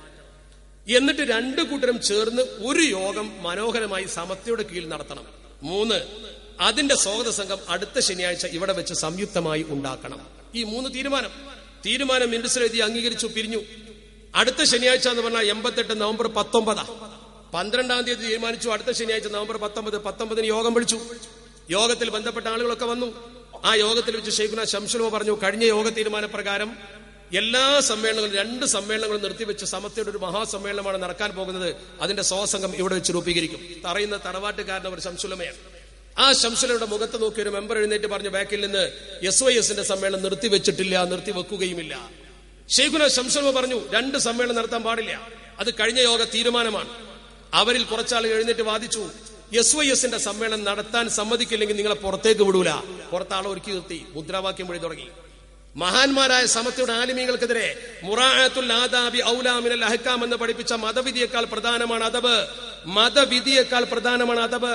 അത് പഠിപ്പിച്ച സമത്വയുടെ പ്രിയപ്പെട്ട പ്രവർത്തകരെ നിർത്തിയിട്ട് ഉസ്താദുമാർക്കെതിരെ മുദ്രാവാക്യം, എറണാകുളം സമ്മേളനം നടത്താൻ സമ്മതിക്കില്ലെങ്കിൽ നിങ്ങളെ പുറത്തേക്ക് വിടൂല. സമത്വയുടെ ചരിത്രത്തിലെ കരിദിനമാണ് 88 നവംബർ 19 ശനി. വിളിച്ചു പോലീസിനെ. പോലീസ് സ്റ്റേഷനിൽ ആള് വന്നു, പോലീസുകാർ വന്നു. ശൈഖുന ശംസുലുമയോട് ചോദിച്ചു, എന്ത് ചെയ്യണം? അടിച്ചു പുറത്താക്കാൻ പറഞ്ഞില്ല. ശൈഖുന പറഞ്ഞു, ഞങ്ങൾക്ക് പുറത്തു പോകാൻ ഒരു വഴി ഉണ്ടാക്കി തന്നാൽ മതി, 2 കൂട്ടരും നമ്മളെ ആൾക്കാരാണ്, ഒന്നും ചെയ്യണ്ട. നേരൊരു വഴി ഉണ്ടാക്കി കൊടുത്തു. ഉസ്താദുമാർ പോലീസ് പ്രൊട്ടക്ഷനിൽ ശിഷ്യന്മാരുടെ മുമ്പിലൂടെ പോകുന്ന അവസ്ഥ. ഈ പോകുന്ന ഉസ്താദുമാരെ വിളിച്ചിട്ട് മുദ്രാവാക്യം വിളിച്ചു. അവരെ ശൈഖുന വേദനിച്ചു. ശൈഖുന എല്ലാവരെയും കൂട്ടി മുകളിലോട് ചിലർ യോഗം ചേർന്നിട്ട് പറഞ്ഞു, നമുക്ക് മുഷാവറ വിളിക്കാൻ ഡിസംബർ 1 വ്യാഴാഴ്ച. ഡിസംബർ 1 88 ഡിസംബർ 1 വ്യാഴാഴ്ച മുഷാവറ വിളിച്ചു. ആ മുഷാവറ വിളിച്ചപ്പോ ഈ മുഷാവറ യോഗത്തെ കോടതിയിൽ പോയി കേസ് കൊടുത്ത് സ്റ്റേ ചെയ്തു. എന്തിന്? അവർ പറയുന്ന ന്യായം എന്താ? ഞങ്ങളെ പുറത്താക്കാൻ വിളിച്ചതാണ്, അതുകൊണ്ടാണ് ഞങ്ങൾ സ്റ്റേ ചെയ്തതെന്ന്. എന്നാ പിന്നെ ആ മുഷാവറ പിന്നെ ചേർന്നപ്പോ പുറത്താക്കിയില്ലല്ലോ. എന്ത് പുറത്താക്കാതിരുന്നത്? പുറത്താക്കണമെങ്കിൽ ഇവർ ഈ മുദ്രാവാക്യം വിളിച്ച ഉടനെ തന്നെ മുഷാവറ വെച്ച് പുറത്താക്കാലോ സെക്രട്ടറിക്ക്. ഇവർ ചെയ്ത പ്രവർത്തനം ചരിത്രത്തിൽ ആദ്യമായി ഒരു BJP-കാരനും RSS-കാരനും ചെയ്യാത്ത തരത്തിൽ സമത്വയുടെ പ്രവർത്തനം നിർത്തിവെക്കണമെന്നാണ് കോടതി പറഞ്ഞത്. കോടതിയിൽ കേസ് കൊടുത്ത ആൾ 3 വാദമാണ്. 1, സമത്വയുടെ നേതാക്കളെ ഞങ്ങൾ വിശ്വാസമില്ല. ഇപ്പോൾ പ്രവർത്തനം ക്രമാനുഗതമായിട്ടല്ല പോകുന്നത്, അതുകൊണ്ട് സമത്വയുടെ പ്രവർത്തനം നിർത്തിവെച്ച് റിസീവർ ഏൽപ്പിക്കണം. സമസ്തന്റെ പ്രവർത്തനം നിർത്തിവെച്ച് റിസീവർ ഏൽപ്പിക്കണം. പറയാൻ പറ്റുമോ? പള്ളിക്ക് ബസാർ മസലത്തിന്റെ സമയത്ത് പള്ളി പൂട്ടിയാലും വേണ്ടില്ല, ഖത്തീബിനെ മാറ്റൂല എന്ന് പറഞ്ഞ പോലെ ഇതാണ് നിങ്ങളുടെ നയം. ഇതാണ് നിങ്ങളുടെ നയം. നിങ്ങൾ സമത്വ കേരള ജമിയത്തിന്റെ പ്രവർത്തനം നിർത്തിവെക്കണമെന്ന് പറഞ്ഞു. സമത്വ കേരള ജമിയത്തിന് കേസ് നടത്തി. സമത്വ ലെവലിലാണ് പോകുന്നത് ബോധ്യപ്പെടുത്തി. കോടതി കേസ് തള്ളി. അപ്പോൾ സമത്വ യോഗം വിളിച്ചു. 89 ജനുവരി 16. ഡിസംബർ മുഴുവൻ കേസ്, പിന്നെ ജനുവരി 89 88 കഴിഞ്ഞു. 89 ജനുവരി 16 തിങ്കളാഴ്ച മുഷാവറ വിളിച്ചു. ആ മുഷാവറിൽ വെച്ച് എല്ലാവരും ഏകകണ്ഠമായി തീരുമാനിച്ചു, കേസും കൂട്ടൊക്കായി. എന്നാൽ ആ യോഗത്തിൽ വെച്ചെങ്കിലും ഭൂരിപക്ഷത്തിന് തീരുമാനമെടുത്തുകൊണ്ട് ഈ കേസ് കൊടുത്തവരെ സപ്പോർട്ട് ചെയ്ത ആൾക്കാരെ പുറത്താക്കിക്കൂടെ? പുറത്താക്കിയില്ലല്ലോ, പുറത്താക്കിയില്ല. സമത്വ അപ്പോഴും ഒരു അവധാനതയാ കണ്ടത്. വളരെ സൗമ്യമായി സമത്വ പറഞ്ഞു, നമുക്ക് തൽക്കാലം സമ്മേളനമൊന്നും വേണ്ട. ഈ സമ്മേളനത്തിന്റെ പേരിൽ നമ്മൾ ഭിന്നിക്കാൻ പാടില്ല. അതല്ലേ മസ്ലഹത്ത്? ഒരു സമ്മേളനവും വേണ്ടെന്ന് തീരുമാനിക്കലല്ലേ ശരി? സമ്മേളനം സംഘടന ശക്തിപ്പെടുത്താനല്ലേ, ഭിന്നിക്കാനല്ലല്ലോ. അതുകൊണ്ട് ഭിന്നതയുണ്ടാകുമെന്ന് ഭയപ്പെട്ടുകൊണ്ട് സമ്മേളനം വേണ്ടെന്ന് വെച്ചു. സമ്മേളനം വേണ്ടെന്ന് വെച്ച തീരുമാനത്തിൽ എല്ലാവരും ഒപ്പുവെച്ച് പുറത്തിറങ്ങിയ ശേഷം അഖിലേന്ത്യാ നേതാവ് പറഞ്ഞു, സമത്വ മുഷാവര വിലക്കിയാലും സമ്മേളനം നടത്തും. അപ്പൊ ശിഹാബ് തങ്ങൾ അടക്കം പറഞ്ഞു, ആ സമ്മേളനത്തിന് ആരും പോകേണ്ട, അത് ഭിന്നതക്കുള്ള സമ്മേളനമാണ്. ശിഹാബ് തങ്ങൾ പറഞ്ഞത് ഭിന്നത ഉണ്ടാവരുത് എന്ന് കരുതിക്കൊണ്ടാണ് ശിഹാബ് തങ്ങൾ ഇന്നും ഐക്യത്തിന്റെ കൂടെ നാളാ. ഐക്യം തകർക്കുന്ന സമ്മേളനത്തിന് പോകണ്ട, അല്ലാതെ ഒരു വിഭാഗത്തെ കുറിച്ചല്ല പറഞ്ഞത്. അങ്ങനെ ആ സമ്മേളനം നടത്തി. അതിന് ഇടതുപക്ഷത്തിന്റെ പിന്തുണ കിട്ടി. അവർക്ക് ലീഗിനുള്ള വിദ്വേഷം അവർ ശരിക്കും ഉപയോഗപ്പെടുത്തി. അതൊരു രാഷ്ട്രീയ പശ്ചാത്തലമാണ്. അവരെ കുറ്റപ്പെടുത്തേണ്ട. അവര് ശത്രുവിന്റെ ശത്രു മിത്രം എന്ന രീതിയിൽ കൂട്ടുപിടിക്കും, ഉറപ്പാണ്. അങ്ങനെ യോഗത്തിൽ പങ്കെടുത്ത മുഷാവറ മെമ്പർമാർ ആരൊക്കെ എന്ന് പരിശോധിച്ചു. 6 മെമ്പർമാര് പങ്കെടുത്തു. ആ 6 മെമ്പർമാരെ നോട്ട് ചെയ്തു. കഴിഞ്ഞ യോഗ തീരുമാനം അങ്ങോട്ട് പോകരുതെന്ന പോയി 6 മുഷാവറ മെമ്പർമാർ 40 അംഗ മുഷാവറ കൂടി 89 ഫെബ്രുവരി 18 ശനിയാഴ്ച 89 ഫെബ്രുവരി 18 മുഷാവറയിൽ വെച്ച് ഈ പങ്കെടുത്ത ആൾക്കാരുടെ ലിസ്റ്റ് വായിച്ചു. അവർ സംഘടനാപരമായ അച്ചടക്കം ലംഘിച്ചിരിക്കുന്നു. നടത്താൻ പാടില്ല എന്ന് പറഞ്ഞ സമ്മേളനത്തിൽ ഈ മുഷാവറ എടുത്ത തീരുമാനത്തിന് വിരുദ്ധമായി ഈ മുഷാവറയിൽ 6 ആൾ പങ്കെടുത്തു. ശരിയല്ല. ആ 6 പേരെ സംഘടനയിൽ നിന്ന് പുറത്താക്കി. ആ 6 പേരെ സംഘടനയിൽ നിന്ന് പുറത്താക്കി. ഈ പുറത്താക്കിയ ആളുകൾ ഈ പുറത്താക്കൽ നടന്ന ഉടനെ ചെയ്ത പണി എന്താ? പുറത്താക്കിയ ആള് ഉസ്താദുമാരെ രണ്ടുപേരുണ്ട്, കണ്ണിയത്ത് ഉസ്താദും ശംസുലമയും. കണ്ണിയത്തുണ്ട് ശംസു, അവര് രണ്ടുപേരും മാത്രമുണ്ടായി. ബാക്കി 38 ഒരു ഭാഗത്താണെങ്കിലും ശരി, ഈ രണ്ടിനാ വിജയം. ആ രണ്ടിന് കിടപിടിക്കുന്ന ഒന്നും വേറെ ഇല്ല. ഇവിടെ 34 പേര് പുറത്തുണ്ട്, 6 പേരെ അപ്പുറത്തുള്ളൂ. എന്നിട്ട് ഇവര് ചെയ്ത പണിയോ, 6 പേര് യോഗം കൂടി 34 ആൾക്കാർ ഇങ്ങോട്ട് പുറത്താക്കി. എന്നിട്ട് കോഴിക്കോട് അരവിന്ദാശ മേനോനെ ചെന്ന് കണ്ടിട്ട് പറഞ്ഞു, ഞങ്ങൾക്ക് സമത്വം ഉണ്ടാക്കണം എന്ന് പറഞ്ഞു. അയാൾ പറഞ്ഞു ഭരണഘടന വേണമെന്ന് പറഞ്ഞു. ഭരണഘടന കൊണ്ടുവന്ന് കൊടുത്തപ്പോൾ വായിച്ചിട്ട് അദ്ദേഹം പഠിപ്പിച്ചു കൊടുത്തു. സമത്വയുടെ തീരുമാനത്തിന് മിനിമം കോറം 40 അംഗ മുഷാവറയിൽ 10 ആള് വേണം, നിങ്ങൾ 6 ആളെ ഉള്ളൂ, കോറം തികയില്ല. ഇനി എന്തു ചെയ്യുമെന്ന് അവർ ചോദിച്ചപ്പോൾ വക്കീൽ പറഞ്ഞു, നിങ്ങൾ സമത്താന്ന് പേരിട്ട് അങ്ങോട്ട് പ്രവർത്തിച്ചോ, രജിസ്ട്രേഷനാണ് കൊടുത്തോ, അതിന്റെ പേരിൽ വമ്പിച്ച പ്രശ്നങ്ങളും കൺഫ്യൂഷനും ഉണ്ടാവും, അത് സിവിലല്ലേ, കുറെ കാലം തുടരും. ആ ഉപദേശത്തിന്റെ മേൽ അവർ തുടങ്ങുകയും ചെയ്തു. അങ്ങനെ അവർ സമത്താന്ന് പേരിട്ടു. നേരെ കൊണ്ടുപോയി കോഴിക്കോട് രജിസ്ട്രേഷൻ ഓഫീസിൽ അപേക്ഷ കൊടുത്തു. ഈ സംഘടന ഉണ്ടായതാ പറയുന്നത്, പള്ളിക്കര ബസാർ മാത്രമല്ല പ്രശ്നം. ഇത് പറഞ്ഞ് ഞാനിപ്പോ അവസാനിപ്പിക്കും. അങ്ങനെ ഇവർ കോഴിക്കോട് രജിസ്ട്രേഷൻ ഓഫീസിൽ അപേക്ഷ കൊടുത്തു. അപേക്ഷ കൊടുത്തപ്പോൾ കോഴിക്കോട് രജിസ്ട്രേഷൻ ഓഫീസിൽ ഇവർ കൊടുത്ത അപേക്ഷയിൽ ഇദ്ദേഹമാണ് ഈ പുതിയ അബൂബക്കർ മുസ്ലിയാരാണ് ജനറൽ സെക്രട്ടറി. അപ്പൊ സ്ഥിരമായി അബൂബക്കർ മുസ്ലിയാരാണല്ലോ ഇത് സമർപ്പിക്കാറുള്ളത്. രണ്ടും അങ്ങനെയുള്ള പേര്. രജിസ്ട്രാർ വേഗം സ്വീകരിച്ചു വെച്ചു. രജിസ്ട്രാർ സ്വീകരിച്ചു. ഞാൻ പറയുന്നത് കൃത്യമായി മനസ്സിലാക്കണം. രജിസ്ട്രാർ സ്വീകരിച്ചപ്പോ, ഇപ്പൊ മലപ്പുറത്തെ രജിസ്ട്രാർ പോലെ തന്നെ കോഴിക്കോട് ജില്ലാ രജിസ്ട്രാർ സ്വീകരിച്ചു. രജിസ്ട്രാർ സ്വീകരിച്ച ഉടനെ സമയമായപ്പോൾ ശംസുലുലമ കൊണ്ടുപോയി യഥാർത്ഥ ഓഫീസ് ഫയൽ ചെയ്യേണ്ട കുറിപ്പും കൊടുത്തയച്ചു. അത് കോഴിക്കോട് ഓഫീസിൽ നിന്ന് പോയി. ഇത് വന്നപ്പോൾ രജിസ്ട്രാർ മുമ്പിൽ 2 നേരത്തെ കിട്ടിയിട്ടുണ്ടല്ലോ, പുതിയ കിട്ടിയിട്ടുണ്ടല്ലോ. ഇത് ഇ കെ അബൂബക്കർ മുസ്ലിയാർ, ഇതൊരു പുതിയ ആള്. രണ്ടും നോക്കി. അപ്പൊ അദ്ദേഹം പൂർവ്വകാല ഫയൽ നോക്കി. പൂർവ്വകാല ഫയൽ നോക്കുമ്പോൾ വർഷങ്ങളായി ഇത് സമർപ്പിച്ചുള്ളത് ഇ കെ അബൂബക്കർ മുസ്ലിയാരാണ്. അതുകൊണ്ട് ഇ കെ അബൂബക്കർ മുസ്ലിയാർ സമർപ്പിച്ച ലിസ്റ്റ് ഫയൽ ചെയ്ത് ഇവരെ ലിസ്റ്റ് തള്ളി. ഇവരെ ലിസ്റ്റ് തള്ളി എന്ന് മാത്രമല്ല, ഈ ലിസ്റ്റ് തള്ളിയതോടുകൂടി ഇവർ നേരെ പോയി കോടതിയിൽ പോയി. ഇവര് കോടതിയിൽ ചെന്ന് കോടതിയിൽ കേസ് വാദിച്ചു. കോടതിയിൽ ഇവർ വാദിച്ചത്, ഞങ്ങളാണ് യഥാർത്ഥത്തിൽ ഇതിന്റെ അവകാശികളെ നല്ല വാദിക്കുന്നത്, ഞങ്ങളാണ് സമത്വ നല്ല വാദിക്കുന്നത്. ഇവർ വാദിക്കുന്നത് ഒരു രജിസ്ട്രാർക്ക് 2 അപേക്ഷ വന്നാൽ ഒന്ന് സ്വീകരിക്കാനും ഒന്ന് തള്ളാനും അവകാശമില്ല എന്നാണ്. ഇതാണ് വാദം. ഈ വാദം സിംഗിൾ ജഡ്ജ് ഹൈക്കോടതിയിൽ അംഗീകരിച്ചു. സിംഗിൾ ജഡ്ജ് അംഗീകരിച്ച് വിധി ഉത്തരവിട്ടു. ആ ഉത്തരവിന്റെ പകർപ്പ് കൃത്യമായി ഞാൻ കാണിക്കാൻ, നിങ്ങൾ ശ്രദ്ധിക്കണം. Single judge, the district registrar passed an order dated 22nd March 1990 accepting the list given by E.K. Abubakar Musliar. Shamsul Ulama E K Abubakar Musliar കൊടുത്ത ലിസ്റ്റ് കൃത്യമായി രജിസ്ട്രാർ സ്വീകരിച്ചു. A learned single judge allowed the writ petition. Single ജഡ്ജിക്ക് petition കൊടുത്തപ്പോൾ writ allow ചെയ്തിട്ട് പറഞ്ഞു, and quashed the order. അയാൾ order quash ചെയ്തു, അയാൾ ഓർഡർ ദുർബലമാക്കി. ആ രജിസ്ട്രാർ സ്വീകരിച്ചത് ശരിയല്ല. അയാൾ പറഞ്ഞ കാരണം എന്താ? അയാൾ പറഞ്ഞത്, അദ്ദേഹത്തിന്റെ കാരണം പറഞ്ഞത്, the order of the district registrar taking a view that the district registrar had no such power to deciding a dispute between the parties under section 4 of the societies registration act. Societies registration ആക്ടിലെ 4-ാം number പ്രകാരം അപേക്ഷ വന്നാൽ ഒന്ന് തള്ളാനും ഒന്ന് സ്വീകരിക്കാനും അയാൾക്ക് അധികാരമില്ല, സ്വീകരിക്കാനേ അവകാശമുള്ളൂ. അതുകൊണ്ട് അയാൾ മറുഭാഗത്തിന്റെ അപേക്ഷ തള്ളി. ഇ കെ അബൂബക്കർ മുസ്ലിയാർ കൊടുത്തത് സ്വീകരിച്ചത് തെറ്റാണെന്ന് സിംഗിൾ ബെഞ്ച് വിധിച്ചു. സിംഗിൾ ബെഞ്ച് വിധിച്ചപ്പോ സമത്വ കക്ഷി ചേരുകയും സമത്വയുടെ വക്കീലും കോടതിയിൽ ചെന്നിട്ട് വക്കീൽ ഒരു ചോദ്യം ചോദിച്ചു കോടതിയോട്. സെക്ഷൻ 4 ഒരു രജിസ്ട്രാർക്ക് ഇത് സ്വീകരിക്കാനുള്ള അവകാശമാണുള്ളതെങ്കിൽ ഒരു പള്ളി കമ്മിറ്റി, ഒരു മദ്രസ കമ്മിറ്റിയോ 10 കമ്മിറ്റി ഉണ്ടാക്കി 10 കൊടുത്ത 10 സ്വീകരിച്ചു. ഏതാ കമ്മിറ്റി എന്ന് ചോദിച്ചു. ഇവരും കൊടുത്തു സമത്വ, അവരും കൊടുത്തു സമത്വ, സ്വീകരിക്കാൻ അവകാശമുള്ളൂ. പിന്നെ ഏതാ കമ്മിറ്റി ഏതാന്ന് ഇയാൾ പറയണ്ടേ?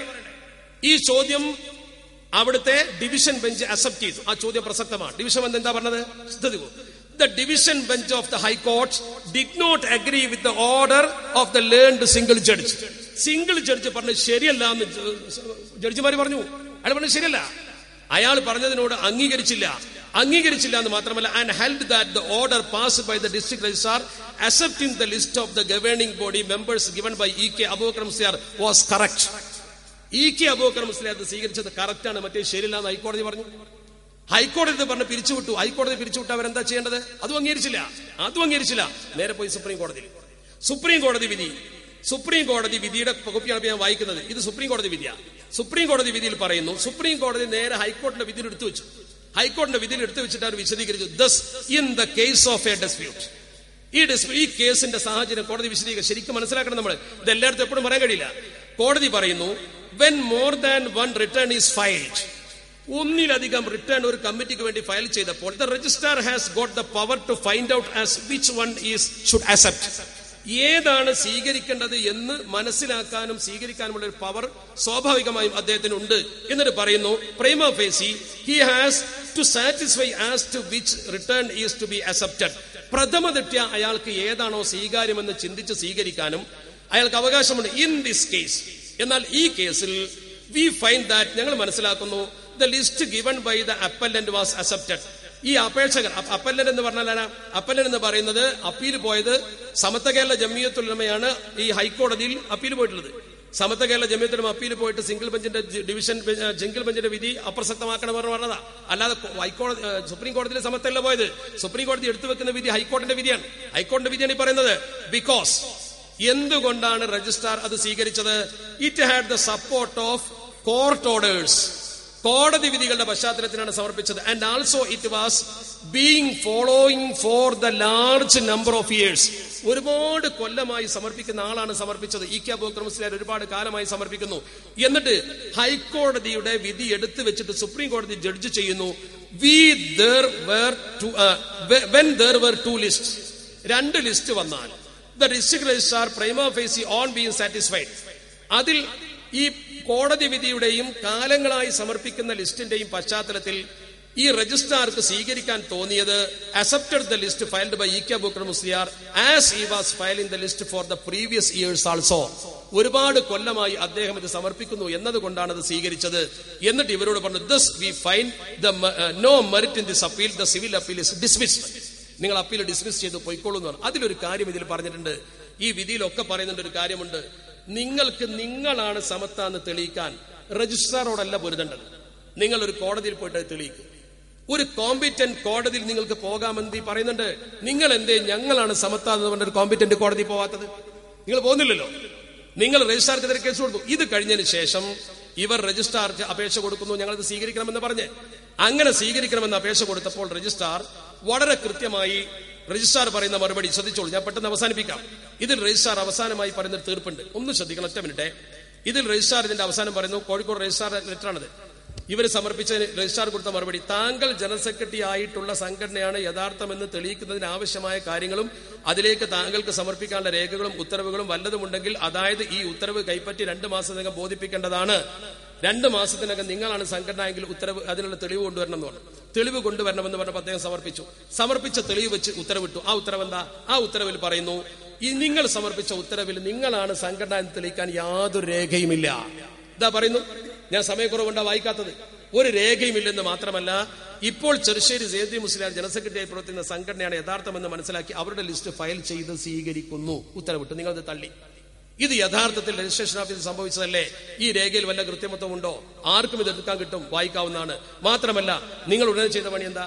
നിങ്ങൾ ഒരു സുന്നി ജമിയത്തുലമ ഉണ്ടാക്കി. കാരണം ഇത് പോയാലും പിടിച്ചു നിൽക്കണം. എന്നിട്ട് ഇവർ പറയുന്നു, വിദ്യാഭ്യാസ ബോർഡ് രൂപീകരിച്ചതിന് ശേഷം വിദ്യാഭ്യാസ ബോർഡിന്റെ അവരുടെ വിദ്യാഭ്യാസ ബോർഡിന്റെ ഭരണഘടനയായിരുന്നു. ആ വിദ്യാഭ്യാസ ബോർഡിന്റെ ഭരണഘടനയിൽ അവർ പറയുന്നു, ഈ സംഘത്തിന് സമത്വ കേരള സുന്നി ജമിയത്തുൽ ഉലമയോട് മാത്രമേ കടപ്പാടുണ്ടാവുകയുള്ളൂ. അപ്പൊ സമത്വ കേരള സുന്നി ജമിയത്തുൽ ഉലമ എന്നൊന്നും ഉണ്ടാക്കിയിട്ടുണ്ട്. അവർ അത് രജിസ്റ്റർ ചെയ്തിട്ടുണ്ട്. സമത്വ എന്ന് പറയാ, സുന്നി ജമിയത്തുൽ ഉലമ രജിസ്റ്റർ ചെയ്യാം. പറച്ചിലൊന്ന്, പ്രവർത്തനമൊന്ന്. കാപ്പട്യം എന്നല്ലാതെ ഇതിനെന്ത് പറയാൻ പറ്റും? ഈ കാപ്പട്യമാണ് നിരന്തരമായി അവർ ചെയ്തുകൊണ്ടിരിക്കുന്നത്. അതുകൊണ്ട് തന്നെ അതിനുശേഷം ഇവർ ചെയ്ത ഏറ്റവും വലിയ പ്രവർത്തനം, വിദ്യാഭ്യാസ ബോർഡിന്റെ മദ്രസകൾ അംഗീകാരം കൊടുക്കാൻ ഇവർ സ്വയം തീരുമാനിച്ചു. ഇവർ തന്നെ മദ്രസ ഉണ്ടാക്കുക, എന്നിട്ട് അംഗീകാരം കൊടുക്കുക. അങ്ങനെ അംഗീകാരം കൊടുത്ത 2 കോപ്പി കോടതി നമ്മൾ പിടിച്ചെടുത്തു. ഇത് നോക്ക് നിങ്ങൾ, 2 അംഗീകാര പത്രങ്ങൾ, ഇവർ സമൂഹത്തിന് സമർപ്പിച്ച 2 അംഗീകാര പത്രങ്ങൾ. ഇത് നമുക്ക് കാണാൻ കഴിയും. ഇവിടെ ശ്രദ്ധിക്കാം. ഈ അംഗീകാരം കൊടുത്ത ഒരു മദ്രസയുടെ നമ്പറായത് കോടതി രേഖയാണ്. അവർ അംഗീകാരം കൊടുത്ത മദ്രസ ഏതാ? നുസ്രത്തുൽ ഇസ്ലാം മദ്രസ, പോത്താങ്കണ്ടം, ഹോസ്ദുർഗ് താലൂക്കിൽ, ജില്ല കാസർഗോഡ്. ഇതിന് അംഗീകാരം കൊടുക്കുന്ന എന്താ? 12 മെയ് 1990. 1990 മെയ് മാസം 12-ാം തീയതി. ശ്രദ്ധിക്കണം, മെയ് മാസം 12-ാം തീയതി ഈ മദ്രസക്ക് അംഗീകാരം കൊടുക്കുന്നു. ഈ മദ്രസയുടെ അംഗീകാരം നമ്പർ എത്ര? 1397. ശ്രദ്ധിച്ചോളൂ, 1397 ആയ ഒരു മദ്രസക്ക് അംഗീകാരം കൊടുക്കുന്നു മെയ് മാസം 12-ാം തീയതി 1990. എന്നിട്ട് അതേ ആളുകൾ തന്നെ വേറൊരു മദ്രസക്ക് അംഗീകാരം കൊടുക്കുന്നു. കണ്ടോ? ജൂൺ മാസം, മെയ് കഴിഞ്ഞ് ജൂൺ 9-ന് അംഗീകാരം കൊടുത്ത മദ്രസ മാരായമംഗലത്തെ ഇർഷാദു സിബിയാൻ മദ്രസ, ഒറ്റപ്പാലം. ഇത് ഈ മാസം കഴിഞ്ഞിട്ടാണ് ഇതിന് അംഗീകാരം കൊടുത്തത്. ആദ്യം കൊടുത്തതിന്റെ അംഗീകാരം നമ്പർ 1397. ഏതാണ്ട് 2 മാസത്തോളം കഴിഞ്ഞിട്ട് അംഗീകാരം കൊടുക്കുന്ന അംഗീകാരം നമ്പറോ 1086. നേരെ കീപ്പെട്ട അംഗീകാര പത്രം ഇങ്ങനെ പോകണം. ഇതാണ് ഞങ്ങൾ പറഞ്ഞത്, ലോഡ്ജിന് നമ്പർ ഇട്ട പോലെ നമ്പർ ഇട്ടു. ഈ ജാതി പണി ചെയ്താൽ ഒരു കേസും വിജയിക്കില്ല. അതുകൊണ്ട് തന്നെ വിദ്യാഭ്യാസ ബോർഡിന്റെ പുസ്തകം വ്യാജമായി പ്രിന്റ് ചെയ്തതിന്റെ ശേഷം കോടതിയിൽ കേസ് വന്നു. ജസ്റ്റിസ് രാംകുമാറിന്റെ മുമ്പിൽ കേസ് വന്നപ്പോൾ ജസ്റ്റിസിന്റെ ഒരു വിധിയുണ്ട്. ഞാൻ അതുകൂടി വായിച്ച് അവസാനിപ്പിക്കാൻ പോവാ. ഇവരെ കുറിച്ച് ഇപ്പറഞ്ഞ വാചകണ്ടല്ലോ നേരത്തെ, വ്യാജരേഖ ചമച്ചു. അത് ഇപ്പൊ തുടങ്ങിയതല്ല, കോടതിക്കത് അറിയാം. ഇതിൽ കോടതി പറഞ്ഞ കുറച്ച് പരാമർശങ്ങൾ കേട്ടോളൂ. ഇതിൽ പറയുന്നു, സമത്വയുടെ പാഠപുസ്തകമാണ് ഇവർ കട്ടടിച്ചത്. ആ പാഠപുസ്തകം മുമ്പിൽ വെച്ചിട്ട് ഇവർ പറഞ്ഞത് അത് വ്യാജമായി പ്രിന്റ് ചെയ്യുന്നതിന് കുഴപ്പമില്ല, മതപാഠ പുസ്തകമാണ്. ആ പുസ്തകത്തിന്റെ കോപ്പി എടുത്തിട്ട് കോടതി പറഞ്ഞു, എക്സിബിറ്റ് A77 എന്ന പുസ്തകമാണ്. പുസ്തകത്തിന്റെ copy proudly declared is that the publisher of the work is the Samastha Kerala Islam Matha Vidyabhyasa board and that the copyright in respect of the work is vested in the publisher. അതിന്മേൽ തന്നെ എഴുതി വെച്ചിട്ടുണ്ട് ഇതിന്റെ പ്രസാധനാവകാശം സമസ്ത കേരള ഇസ്ലാം മത വിദ്യാഭ്യാസ ബോർഡ്. എന്നിട്ട് കോടതി പറഞ്ഞ വാക്കുവെക്ക്, എന്നിട്ട് in the face of such declaration, പുസ്തകത്തിൽ തന്നെ അങ്ങനെ എഴുതി വെച്ച ഒരു സാഹചര്യത്തിൽ, on the work itself it was rather curious. വാചകം നോക്കണം, റാദർ ക്യൂറിയസ് എന്ന അതിവിചിത്രം. അതിവിചിത്രം എന്ന് പറഞ്ഞാൽ തലേക്കെട്ട് കെട്ടിയിട്ട് നുണ പറയണതാണ് പറയുന്നത്. അതന്നെ അർത്ഥം. തലേക്കെട്ട് കെട്ടിയിട്ട് നുണ പറയാണ്, അതാണ് അതിവിചിത്രം. എന്താണ് ഇവർ പറയുന്നത്? ഇവർ പറയുന്നു was rather curious on the part of defendant 1 to 4. 1ാം എതിർകക്ഷി മുതൽ 4ാം എതിർകക്ഷി വരെ അവരെ നേതാക്കന്മാർ മുഴുവൻ 4 ഇതിൽ പെട്ടു. To content that there was no copyright in respect of this work. ഇതിന് കോപ്പിറൈറ്റ് ഇല്ല, ഇത് ആർക്കും അടിക്കാം എന്ന കളവ് പറയുന്നത് റാദർ ക്യൂറിയസ് കോടതി ഉപയോഗിച്ച പദാണ്. അങ്ങനെ പറയോ? എന്താ കോടതി അങ്ങനെ പറയാൻ കാരണം? തലപ്പാവ് വെച്ച് നുണ പറഞ്ഞത് കൊണ്ട് പറഞ്ഞതാ. മാത്രമല്ല ഇതിൽ പിന്നെ കോടതി വിധിയുടെ 38ാം പേജിൽ പറയുന്നൊരു വാക്കുണ്ട്, ശ്രദ്ധിച്ചോളൂ, ശരിക്കും ശ്രദ്ധിച്ചോളൂ. വളരെ പ്രധാനപ്പെട്ട വാക്ക് പറയുന്നത്, under the leadership of the third defendant, 3ാം എതിർകക്ഷിയുടെ leadership, who is popularly referred as AP Kanthapuram. ഇതിലുള്ളതുകൊണ്ട് വായിച്ചു പോയതാ.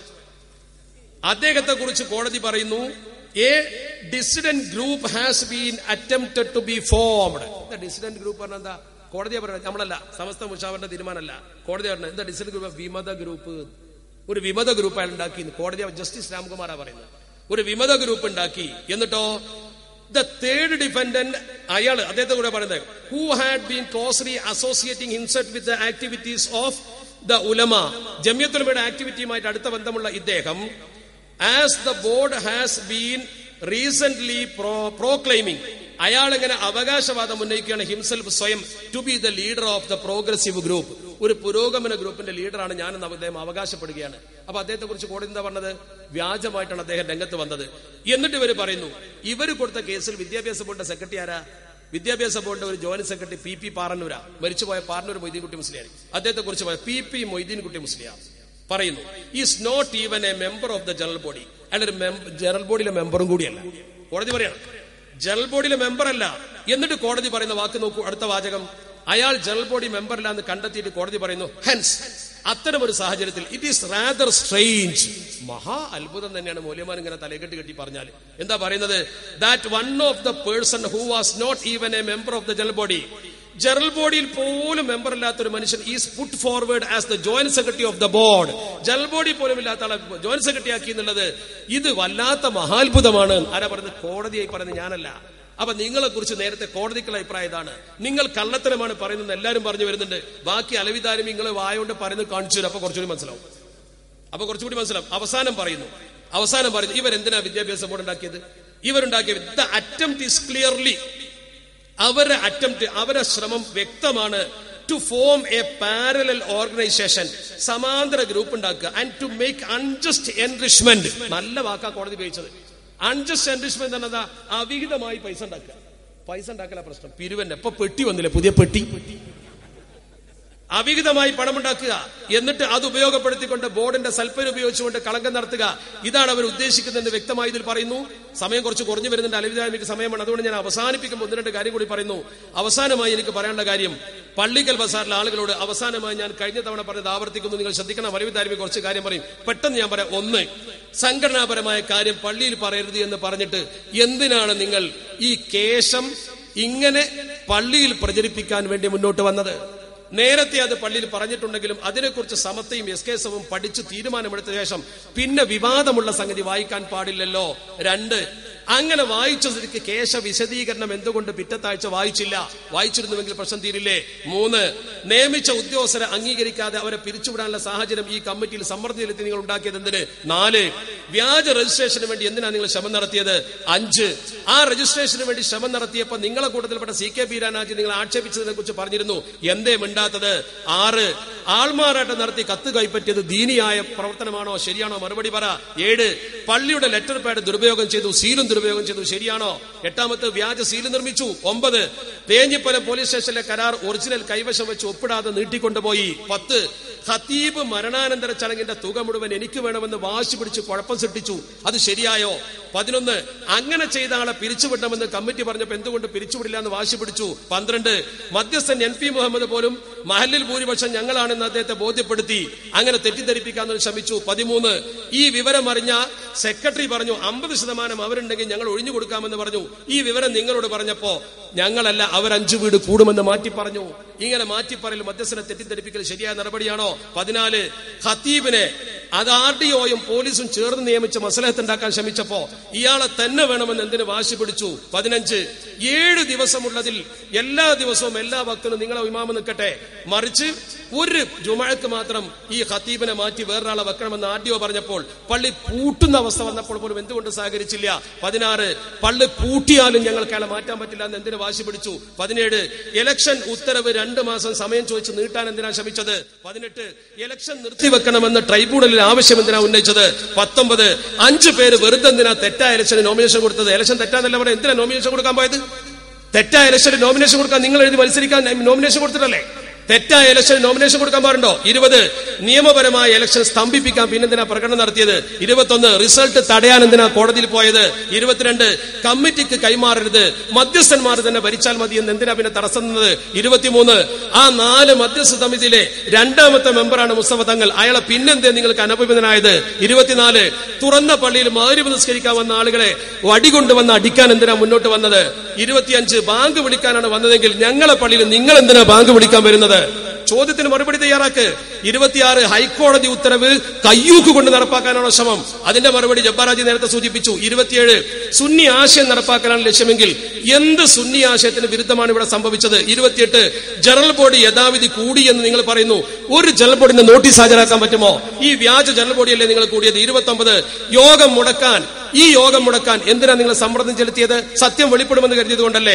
ഇനി അവസാനം ചോദിക്കട്ടെ, നിങ്ങൾ പള്ളിയിൽ ഒരു അക്രമവും കാണിച്ചിട്ടില്ലെങ്കിൽ, നിങ്ങൾ നിസ്കരിക്കാമെന്നാണെങ്കിൽ ഒരു കാര്യം ഞാൻ ആണയിട്ട് ചോദിക്കട്ടെ, അവിടെയുള്ള CCTV അത് കൊണ്ടുവന്നിട്ട് ഒരു പൊതു സദസ്സിന്റെ മുമ്പിൽ പ്രദർശിപ്പിക്കാൻ നിങ്ങൾക്ക് ധൈര്യമുണ്ടോ എന്ന് ഞാൻ ചോദിക്കുന്നു.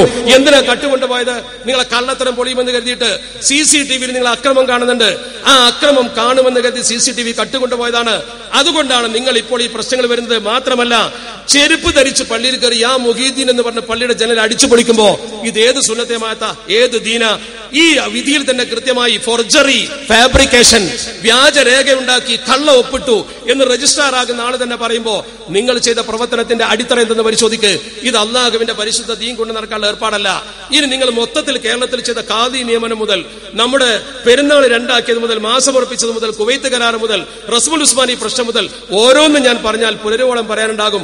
ഞാൻ അവസാനിപ്പിക്കുന്നു. അതോടൊപ്പം തന്നെ അവസാനമായി ഒരു കാര്യം പറയണം. അവസാനത്തെ ഒരു കാര്യം ഞാൻ പറയുന്നത് ഇതുകൂടി കേട്ടിട്ട് വേണം. അവസാനമായി പറയുന്നത്, നേരത്തെ ഹൈക്കോടതിയുടെ ഓർഡർ ഉണ്ട്, കൃത്യമായിട്ട് ഇത് പള്ളിക്കൽ കമ്മിറ്റി തന്നെ ഭരിക്കണമെന്ന് ഓർഡർ ഉണ്ട്. അതോടൊപ്പം ഇവർ പറയും മസ്ലഹത്താണ് ആവശ്യം. ഈ മസ്ലഹത്തിന് വേണ്ടി പണ്ടൊരു ശ്രമം നടത്തിയപ്പോ ഇവരുടെ നേതാവ് KP ഹംസ മുസ്ലിയാർ എഴുതി കൊടുത്ത രേഖ വായിക്കാം. സുന്നി പണ്ഡിതന്മാർക്കിടയിൽ മസ്ലഹത്ത് ഉണ്ടാകുന്നതിനെ സംബന്ധിച്ച് നിങ്ങൾ ആവശ്യപ്പെടുകയും ഞങ്ങൾ സഹകരണ വാഗ്ദത്തം ചെയ്യുകയും ചെയ്തു. കേസ് അബ്ദുൾക്ക് എഴുതി കൊടുത്ത എന്നിട്ട് പറയുന്നു, ഞങ്ങൾക്ക് പറയാനുള്ളത് താഴെ ചേർക്കുന്നു, അഖിലു സുന്നത്തി വൽ ജമാഅത്തിന്റെ എല്ലാ പണ്ഡിതരും യോജിച്ച് പ്രവർത്തിക്കണമെന്നാണ് ഞങ്ങളുടെ പൂർണ്ണമായ ആഗ്രഹം. ഭിന്നിച്ച് 2ആയി പ്രവർത്തിക്കുന്ന ഇരു വിഭാഗങ്ങളും ഔദ്യോഗിക ഭാരവാഹിത്വം ഉൾപ്പെടെ തുല്യമായ പ്രാതിനിധ്യം നൽകി മുഷാവറ നിലവിൽ വരുത്തുക.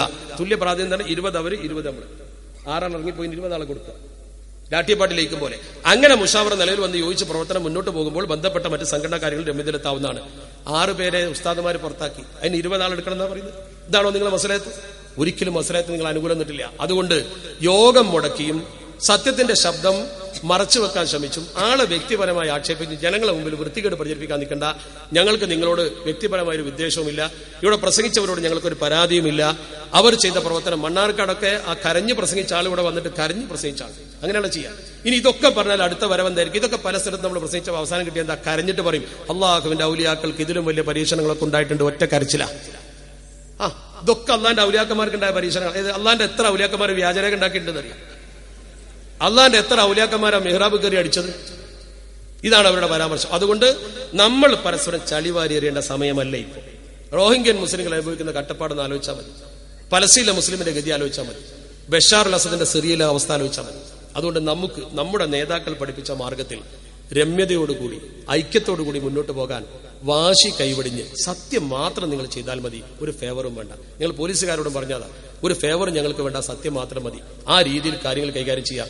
ഇത് തന്നെ നടത്താൻ വളരെ വലിയ സ്വാധീനം ചെലുത്തി സൗകര്യം വാങ്ങി തന്ന ബഹുമാനപ്പെട്ട വി കെ കുഞ്ഞാലിക്കുട്ടി സാഹിബ്, അദ്ദേഹം അന്ത്യ നിമിഷം വരെ ശരിക്കും ഇതിനു വേണ്ടി അദ്ദേഹം ഈ യോഗം നടത്താൻ വേണ്ടി ശക്തമായി ഇടപെട്ടിട്ടുണ്ട്. അതിശക്തമായ ഇടപെടൽ കൊണ്ട് തന്നെ നടന്നത്, അത് മറക്കരുത്. അതുകൊണ്ട് അത്തരം ആളുകൾക്കൊക്കെ അല്ലാഹു ദീർഘായുസ്സ് കൊടുക്കുമാറാവട്ടെ എന്ന് പ്രാർത്ഥിച്ചുകൊണ്ട് നമ്മുടെ ഈ സംഗമത്തിന് വേണ്ടി ഇത്ര ആവേശത്തോടു കൂടി വലിയ ബുദ്ധിമുട്ട് സഹിച്ചിട്ടാണ് ഈ ആൾക്കാർ നിൽക്കുന്നതെന്ന് എനിക്കറിയാം. കാരണം നിങ്ങളൊക്കെ നിൽക്കുകയാണ്. നമുക്കുള്ള പ്രയാസം നമുക്ക് തിങ്ങി നിൽക്കുന്ന ഈ സദസ്സ് സംഘടനാപരമായി നിങ്ങൾക്കുള്ള ആവേശമാണ്. ഇത് നമുക്ക് നമ്മുടെ മഹാന്മാരുള്ള സ്നേഹമാണ്. നമ്മളൊക്കെ മോശക്കാരാണെങ്കിലും അവരോടുള്ള ആ സ്നേഹം കൊണ്ട് പടച്ചറബ് നമ്മളെ അവരുടെ കൂടെ സ്വർഗത്തിൽ ഒന്നിപ്പിക്കുമാറാവട്ടെ. നമ്മുടെ നേതാക്കൾക്ക് അള്ളാഹു ദീർഘായുസ്സ് കൊടുക്കുമാറാവട്ടെ. അതോടൊപ്പം ബാപ്പുസ്ലിയാർ രോഗിയാണ്, അള്ളാഹു അദ്ദേഹത്തിന്റെ രോഗം ശിഫയാക്കി കൊടുക്കുമാറാവട്ടെ. അലവിദാരമി രോഗിയായി കിടന്നപ്പോൾ ഞാനൊക്കെ വല്ലാതെ വിഷമിച്ചാളാണ് നിങ്ങളൊക്കെ. അദ്ദേഹം നമ്മുടെ ഒരു നാവാണ്. അള്ളാഹു അദ്ദേഹത്തിന് ദീർഘായുസ്സും ആഫിയത്തും കൊടുക്കുമാറാവട്ടെ എന്ന് പ്രത്യേകം പ്രാർത്ഥിച്ചുകൊണ്ട് അദ്ദേഹത്തിന്റെ ആ ക്ലിപ്പിംഗ് കണ്ടിട്ടേ നിങ്ങൾ പോകാവൂ. കുറച്ച് സമയം ഞാൻ ഏറെ എടുത്തോന്ന് എനിക്ക് സംശയമുണ്ട്. അത് നമ്മുടെ ഈ ഒരുക്കളും മറ്റുമായിട്ട്. എങ്കിലും ഇത് പറയാതിരിക്കാൻ നിർവാഹമില്ലല്ലോ. ഞങ്ങൾ ഇതുമേലെ അവസാനിപ്പിക്കുകയാണ്. ഇനി അവരെന്ത് പറഞ്ഞാൽ നമുക്ക് വിരോധമില്ല. നമ്മളെ ചീത്ത പറഞ്ഞാലും ആക്ഷേപിച്ചാലും അതൊക്കെ അങ്ങ് വിട്ടുകളിയാ. നമുക്ക് ഇതോടുകൂടി അവസാനിപ്പിക്കാം. സത്യം നിങ്ങൾക്ക് ബോധ്യപ്പെട്ടല്ലോ. ഈ രേഖകൾ അതിന്റെ തെളിവാണ്. ഇത് ആർക്കും പരിശോധിക്കാം. അള്ളാഹു സത്യം നമ്മുടെ പ്രസ്ഥാനത്തിന്റെ വിജയത്തിന് വേണ്ടി ഒരു വ്യാജവും നമ്മൾ പറയാൻ പാടില്ല. നമ്മൾ തെറ്റാണ്. ഞാൻ ഇവർ പറഞ്ഞ കാര്യങ്ങൾ ഓരോന്നും ഇവരോട് ചോദിച്ചു, നിങ്ങൾ അങ്ങനെ ചെയ്തിട്ടുണ്ടോ, ശരിയാണോ? ലിയാഖത്ത് ഞാൻ പിശാച്ചിന്റെ വലയിൽ കുടുങ്ങിയിട്ടാണ് ഞാൻ ആ കത്ത് വായിക്കാൻ മോദിനോട് പറഞ്ഞത് എന്നിവിടെ പ്രസംഗിച്ചു. ഞാൻ അദ്ദേഹത്തോട് ചോദിച്ചു, അങ്ങനെ ഞാൻ അങ്ങനെ പറഞ്ഞില്ല, ഞാൻ സ്വപ്നത്തിൽ അറിയാത്ത കാര്യം പച്ച കള്ളം പറഞ്ഞിരിക്കുകയാണെന്ന്. അപ്പൊ പിന്നെ അബ്ബാസ് എന്നോട് പറഞ്ഞു, ആ പ്രസംഗിച്ച ആള് കളവ് നല്ല സത്യം പോലെ പറയാൻ പഠിച്ച പ്രസംഗനാണെന്ന് പറഞ്ഞു. അതോടുകൂടി ഞാൻ പിന്നെ അത് വിട്ടു.